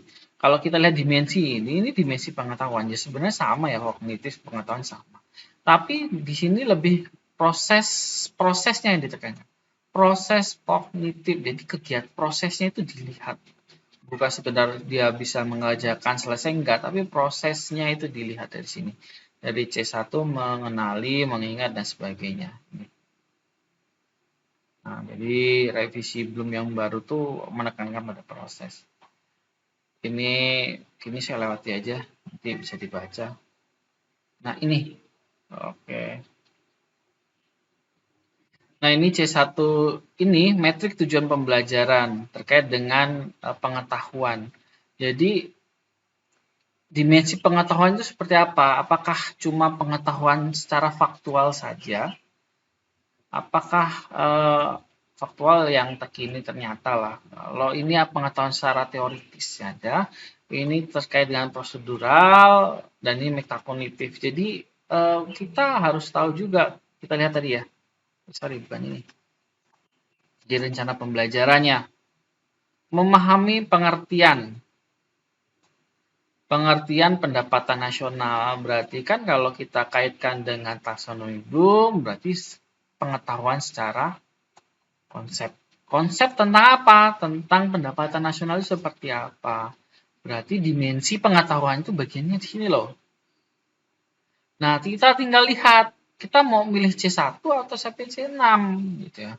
Nah, di dimensi proses kognitif ini ada yang dikenal HOT atau High Order Thinking Skill ya. Ada juga LOT. Jadi Low Order Thinking Skill gitu ya. Kalau dari C3 sampai C1 itu ke low-nya. Low order thinking-nya. Tapi kalau C1 sampai C6 itu high order thinking-nya. Lalu bagaimana untuk anak-anak SMA? Misalnya kalian kan kompetensi lulusannya itu menjadi seorang guru SMA gitu ya. Lalu bagaimana menempatkan untuk anak-anak SMA? Maka biasanya pada umumnya untuk anak SMA itu bisa C3 sampai C5. Atau mungkin bisa juga C2, C3, C4, C5. Tapi kalau mengingat 1, 2, 3 ini lebih ke lebih ke anak SD. Nah kalau kalian adalah anak kuliahan itu high order thinking itu pakai. Bisa menganalisis, mengevaluasi, dan menciptakan. Nah soalnya pun dibuat seperti ini. Maka ada soal-soal misal kalian buat artikel. Walaupun kita nggak tahu ya artikel itu benar kalian buat, atau kalian cuma copy paste, atau kalian ngambil secara utuh dari internet. Karena sekarang gampang banget cari-cari artikel gitu ya. Dan berarti dia sudah kalian menciptakan gitu ya. Menciptakan suatu artikel. Berarti tinggal mana yang diambil. Gitu. Jadi kalau untuk anak perkuliahan itu C4 sampai C5. Nah, susunan kalimat yang mau dipilih, ya kita lihat di bawahnya ini. Mengetahui C1, C2, C3, C4, C5, C6 gitu ya. Oke, ini. Mengingat, memahami, menerapkan, menganalisis, mengevaluasi, dan menciptakan. Terkadang ada juga sih kalimat yang sama. Di C berapa, misalnya C2 dan C3 sama-sama memahami gitu ya. Tapi beda-beda materinya. Nah, untuk penyusunannya, nah ini bisa dipilih ya, dipilih sesuai dengan materi yang sudah diambil gitu. Nah, untuk penyusunannya itu nggak boleh. Misal, tiba-tiba kita lihat di dimensi kognitifnya ya. Misal dia C3. Misal gini, C3 terkait memahami. Ini yang di sini ya. Memahami ya, memahami tentang konsep. Tiba-tiba dia langsung create atau menciptakan. Itu nggak bisa gitu ya. Nggak bisa karena lompatannya terlalu jauh dari C2 ke C6 itu nggak bisa gitu ya. Dia harus bertingkat, boleh misalnya setara C2 tentang konsep dan menerapkan ya. Jadi kita lihat di sini dia memahami perhitungan pendapatan nasional ya. Berarti di sini C2. Menerapkan berarti bisa juga menghitung. Coba kita lihat C3-nya. C3 ada nggak di sini menghitung? Nah, di sini ada nih. C3 ternyata dia ada menghitung. Kita ambil. Berarti dia komponen dari atasnya dia masih sejalan. Di konseptual ke C2 dan C3. Nah, seperti ini. Boleh seperti ini atau mungkin C2 tapi dia sudah prosedural gitu ya. Pengetahuan prosedural. Kita lihat di sini pengetahuan prosedural. Pengetahuan prosedural terkait tentang keterampilan bidang tertentu dan algoritma. Berarti ngitung-ngitung nih bisa. Dia terkait dengan teknik dan metode. Nah, berarti sudah menghitung-hitung gitu ya. Jadi menerapkannya itu menghitung. Nah, bisa C2 ke C3. Seperti itu. Atau C2 masih boleh ke C4. C4-nya di konseptualnya boleh menganalisis dari C2 ke C4. Tapi tidak bisa dia dari C2 langsung C4 ke metakognitif. Bukan tidak bisa sih sebenarnya ini dikaitkan juga terkait dengan materi juga, tapi memang disarankan tidak bisa lompatnya terlalu jauh ke C2 dan C6. Nah, untuk perpindahan dimensi kognitif ini, nah kan padanan katanya kalimatnya bisa digunakan dengan ini. Memang terlihat rumit ya, Memang terlihat rumit kalau kita tidak biasa, memang sulit sih untuk ini, membutuhkan waktu yang lama lah. Ini bukan pekerjaan yang cepat gitu. Kalau kita mau menghasilkan yang benar-benar ya, kita paham dan kita menghasilkan RPS yang berkualitas ya, kita menerapkan ini. Memang butuh waktu lama, saya pun kalau membuat juga harus butuh waktu lama. Karena harus memilih kata-kata mana yang tepat untuk materi yang sudah saya tentukan tadi. Kalau sudah dapat gitu ya, sudah dapat nih katanya, lalu apa ini metode yang saya gunakan? Nah, ini oke, saya lanjutkan. Mungkin ada pertanyaan?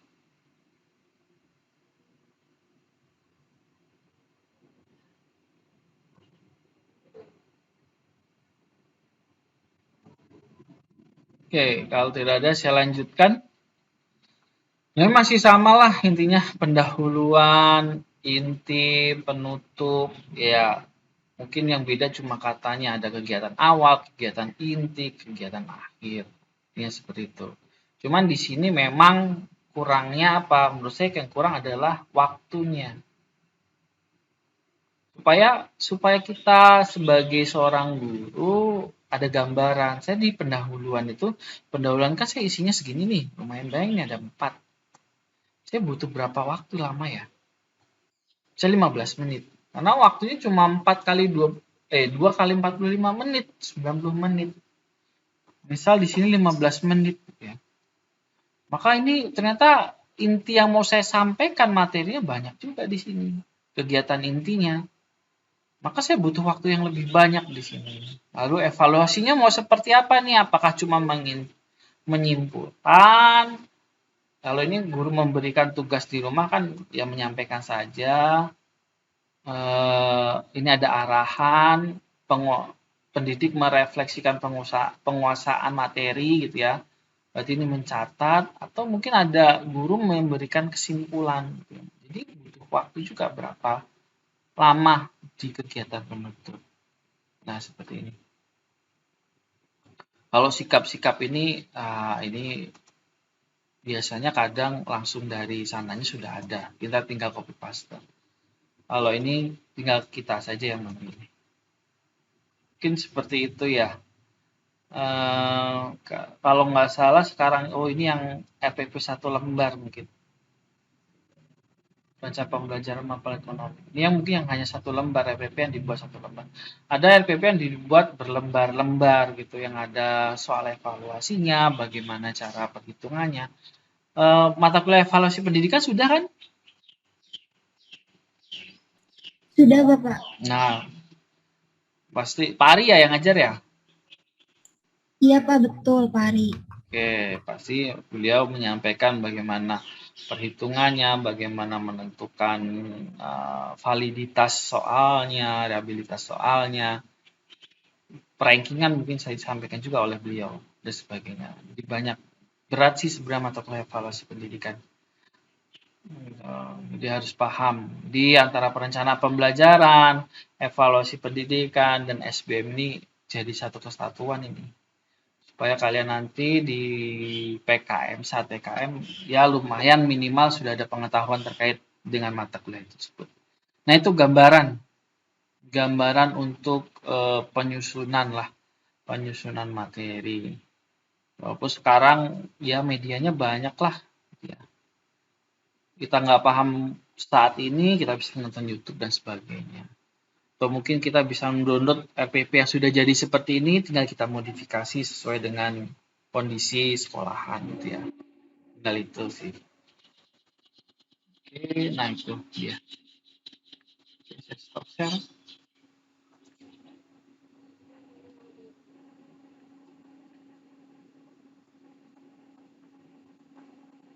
Oke, mungkin itu materi dari saya. Untuk perubahan perilaku ini adalah evaluasi yang saya berikan terkait dengan kegiatan ini. Mungkin ada pertanyaan dulu?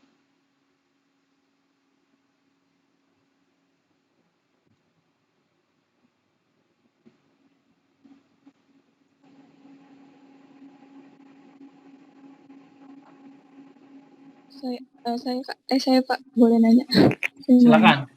Silakan.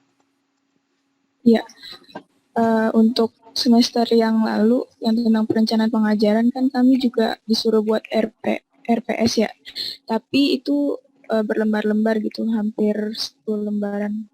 Ya, menurut Bapak, apakah RPS itu harus berlembar-lembar banyak, jadi 10 lembar, atau ada yang satu? Soalnya ada yang 1 lembar doang, soalnya kalau lihat dari referensi Google tuh ada yang 1 lembar atau 2 lembar, tapi ada juga yang lengkap banget sampai 10 lembar gitu, Pak. Terima kasih. Oke, jadi gini, sebenarnya ya intinya sama ya, RPP adalah rencana kita untuk melaksanakan kegiatan pembelajaran. Apakah kita mau pakai yang selembar atau yang berlembar-lembar, itu sebenarnya gini aja, kalian tidak usah mempermasalahkannya, tapi ini poin pentingnya adalah ya minimal kalian tahulah bagaimana cara penyusunannya gitu ya, penyusunannya. Nah, manakah yang mau kita pakai adalah kita kembali lagi pada sekolah masing-masing ya, sekolah masing-masing. Nah, kebetulan yang saya download tadi itu cuma 1 lembar, itu 1 pertemuan 1 lembar. 1 pertemuan 1 lembar, seperti itu. Ya mungkin di SMA tersebut seperti itu, ya nggak masalah.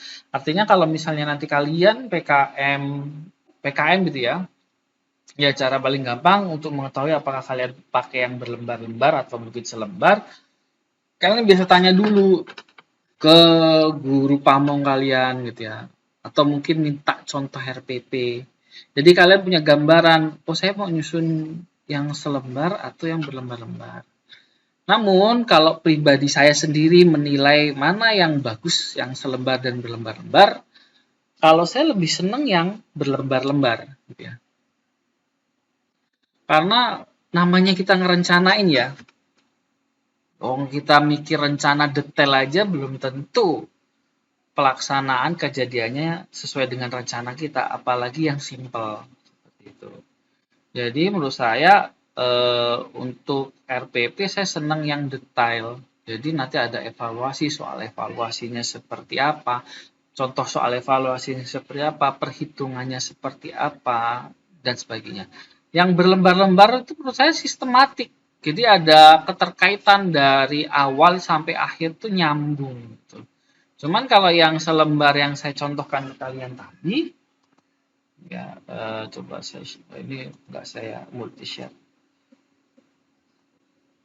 Nah ini ya sekedar memahami, membedakan, selesai nih. Di sini pengetahuan dan keterampilannya berupa tes tertulis, tapi nggak tahu nih soalnya seperti apa. Apakah soalnya itu mencerminkan tujuannya atau enggak kan kita nggak tahu. Kalau sebagai seorang penilai, saya belum tahu apakah endingnya nanti tujuannya tercapai semua. Karena evaluasi di sini, gitu ya, evaluasi di sini nggak tahu saya soalnya seperti apa. Bobot soalnya seperti apa, validitas soalnya seperti apa, saya nggak ngerti. Gitu. Tapi kalau yang berlembar-lembar tadi, ibaratnya ya gambarannya lebih lengkap lah. Oh, soalnya itu seperti itu. Nyambung nggak ya dengan tujuannya? Apa kira-kira kalau siswa itu mampu mengerjakan soal itu, dia mampu memenuhi tujuan pembelajarannya. Jadi itu gambarannya. Kalau suruh nilai, saya senang yang berlembar-lembar, tapi kalau untuk prakteknya, ya nanti kalian kembali lagi ke sekolah masing-masing. Mungkin itu dari saya. Terima kasih banyak. Oke. Nah, itu materi dari saya. Untuk evaluasi kali ini, saya ingin kalian melakukan apa ya namanya? Analisis lah ibaratnya. Melakukan pencarian perubahan perilaku. Melihat, mengevaluasi perubahan perilaku. Maksudnya seperti apa? Tadi disebutkan oleh teman-teman kalian kan strategi pembelajarannya banyak ya. Ya, interaktif dan sebagainya. Nah, tentu saja strategi itu dapat terlaksana apabila kalian menggunakan metode pembelajarannya yang interaktif seperti apa, yang inquiry seperti apa dan sebagainya. Nah, metodenya seperti apa? Lalu, jadi ini tahapan ya, tahapan. Mungkin tahapannya. Jadi nanti tahapan dari tugas kalian boleh menentukan dulu. Menentukan kalian mau metode pembelajarannya apa. Kan sangat banyak metode pembelajaran ya, sangat banyak. Ya diusahakan jangan satu metode 10 orang. Di sini kan ada banyak orang ya. Karena banyak metode ya diusahakan satu-satu lah. Nah, kalau kalian sudah menentukan metodenya, coba kalian cari nih video pembelajaran tentang penerapan metode itu. Tapi bukan video yang menjelaskan, misal pengertian project based learning, bla bla bla, enggak. Tapi video real, coba kalian cari video real pembelajarannya, misal di kelas, pakai terbimbing kah, atau teman sejawat kah, dan sebagainya, boleh. Nah, kalian tuh menganalisis. Kalau sudah dapat videonya, kalian menganalisis. Analisis video itu, coba lihat perubahan perilakunya seperti apa. Perubahan perilaku yang diukur di perubahan perilaku apa? Perubahan perilaku peserta didiknya. Saat menggunakan metode ini, perilakunya seperti apa? Nah, syukur-syukur nih, saat kalian mencari videonya, kalian tuh dapat deskripsi yang lengkap. Ya, misal deskripsi dari video itu dia bercerita kemarin itu anak-anak ibaratnya tidak aktif gitu ya, dengan menggunakan metode A misal mereka tidak aktif, pengerjaan soal juga hasilnya tidak bagus, lalu dia bercerita di deskripsinya menggunakan metode yang baru. Nah, di situ kalian bisa melihat gitu ya, melihat perubahannya gitu ya. Nah, kalau tidak ada deskripsi seperti itu, ya kalian bisa melihat ekspresinya lah. Ekspresi di awal itu seperti apa, dan di akhir kegiatan pembelajaran seperti apa. Jadi silahkan masing-masing buat terkait dengan metode pembelajaran yang berhubungan dengan perubahan perilaku peserta didik. Ini tugasnya. Ada pertanyaan?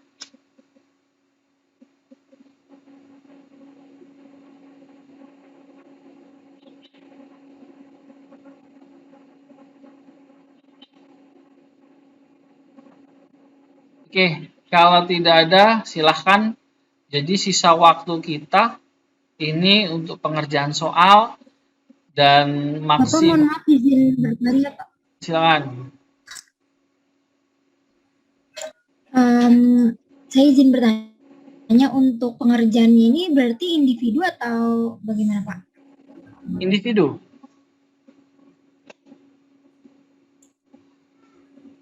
Pengerjaannya secara individu.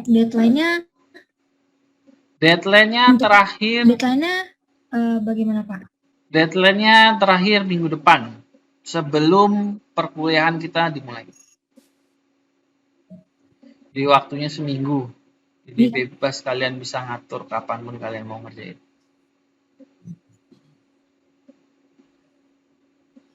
Baik Pak, kalau untuk metode tadi kan berarti boleh ada yang sama gitu ya Pak? Tapi nggak boleh lebih dari 10 orang yang sama?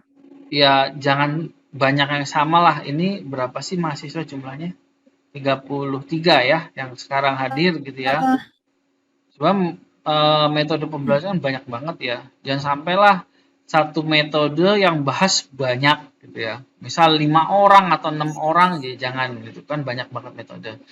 Nah, kalaupun misalnya metodenya sama, ya kalau bisa video pembelajarannya beda. Karena responnya kan juga akan beda-beda ya. Nah, nanti di hasilnya kalian deskripsikan juga. Misal ini, video pembelajaran ini dilaksanakan di sekolah apa gitu ya. Misal ada penjelasan ini sekolah A, alamannya di sini, ya kita kan bisa mengidentifikasi ya. Oh, ini sebenarnya sekolahnya ternyata di pelosok nih. Gimana ya perubahan perilakunya? Harapannya apa? Nanti kalau misalnya ada teman yang sama mengerjakan ini dengan video yang beda, ternyata videonya ini dilaksanakan di sekolah kota gitu yang bagus, ternyata perubahan perilakunya beda, kan itu menarik. Ya, berarti ada something yang membuat perubahan perilaku mereka itu berbeda-beda, padahal metodenya sama. Something-nya itu kan banyak. Kalau mau dianalisis banyak banget gitu ya, dari guru, dari media, dari mungkin cara penyampaian, dari ya kemampuan siswanya dan sebagainya. Jadi itu.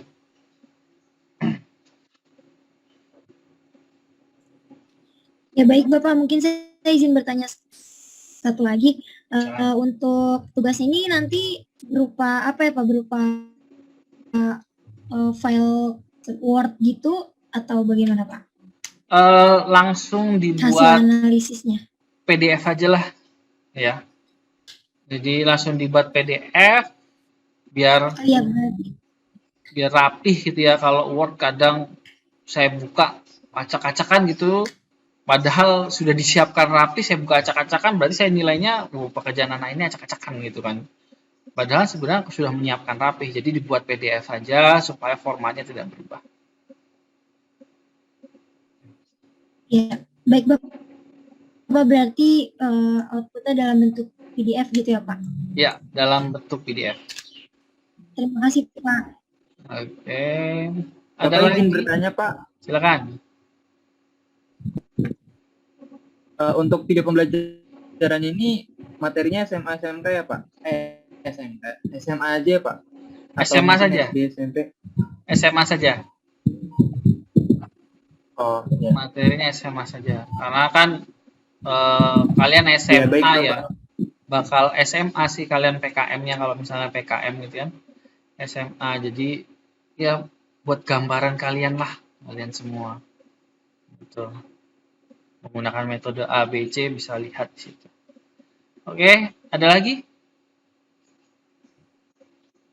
Oke, mungkin dari saya cukup Bapak. Terima kasih Pak.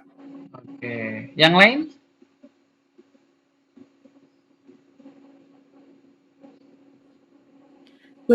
Bapak izin, SMA itu berarti MA juga bisa ya Pak ya? Madrasah Aliyah ya? Iya, boleh.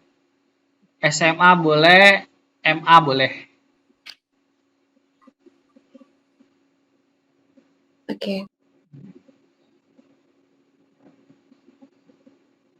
Ada lagi?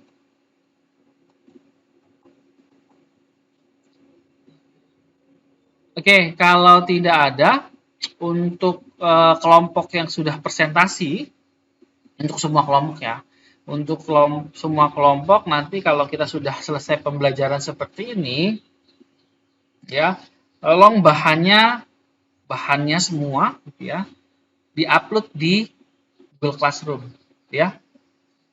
Jadi misal kelompok ini mengupload bahannya, misal PPT tadi, terus kalian buat proposal, upload aja. Harapannya nanti teman-teman yang lain pengen ngebaca, tinggal download aja, gitu ya.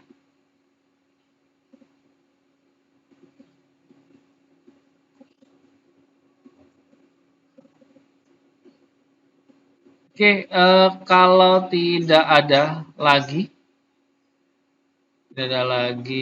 pertanyaan dari yang lain, untuk pertemuan ini saya tutup saja. Sudah 2 kali. Ini kan kita 3 SKS ya, 150 menit sebenarnya. Ini baru sekitar 110 menit. Jadi 40 menit kita gunakan untuk evaluasi atau menyusun tugas terakhir ini, walaupun batas pengumpulannya masih minggu depan. Oke, kira-kira seperti itu. Jadi pembelajaran daring ini bisa kita manfaatkan seoptimal mungkin. Ya, siapa yang mau tanya? Ya Pak, mungkin saya ingin bertanya Pak terkait pembelajaran kami untuk pertemuan selanjutnya, apakah seterusnya pada pukul 1 siang atau hanya pertemuan ini saja Pak? Oke, setelah saya timbang-timbang, enaknya kita pukul 1 siang aja. Nah, kalau pagi itu saya ribet banget kalau di rumah, karena ada bocil 2 ya, masih kecil-kecil. Kalau di kampus malah enak pagi, nggak masalah gitu ya. Malah enak pagi kan, selesai ya udah gitu. Tapi kalau di rumah sangat sulit kalau untuk pagi ya. Mungkin kalian belum merasakannya, tapi nanti suatu saat bisa merasakannya. Oke, itu aja. Tetap kita rolling, kita pindah pukul 1 lah ya. Iya, baik Bapak. Saya ingin menginformasikan juga Pak, untuk kelas PEA ini pada pertemuan pertama kan total mahasiswanya itu 37 ya Pak, tapi ada satu mahasiswa atas nama Dwi Oktavianti pindah ke kelas B Pak. Jadi kami totalnya 36. Oke. Pindah kelas B itu kan dosennya saya juga ya?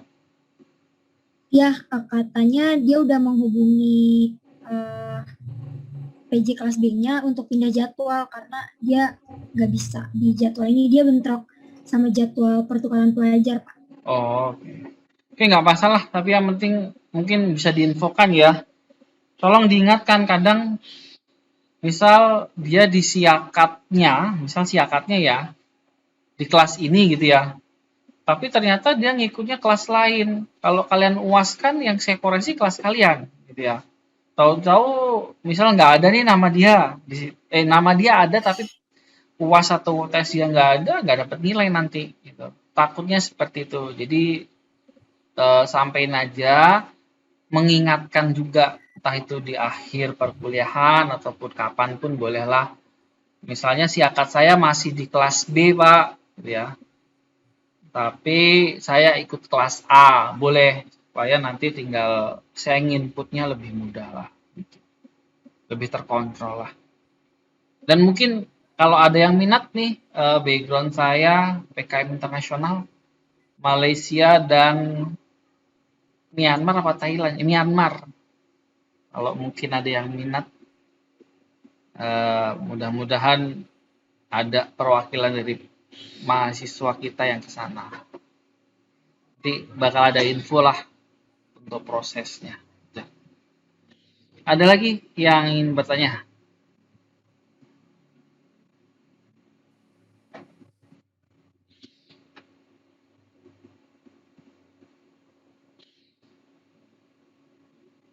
Oke, kalau tidak ada yang bertanya, mungkin saya cukupkan untuk pertemuan kita kali ini, pertemuan kedua, dengan materi konsep strategi belajar mengajar. Mudah-mudahan apa yang disampaikan kelompok, apa yang disampaikan saya bermanfaat, tentu saja untuk peningkatan kemampuan kalian, dan tentu saja untuk kalian yang cita-citanya menjadi seorang guru gitu ya. Saya nggak tahu nih ada berapa banyak ini mahasiswa saya yang pengen jadi guru, tapi mungkin semoga bermanfaat saja. Ya, kurang lebihnya saya mohon maaf. Saya akhiri. Wassalamualaikum warahmatullahi wabarakatuh.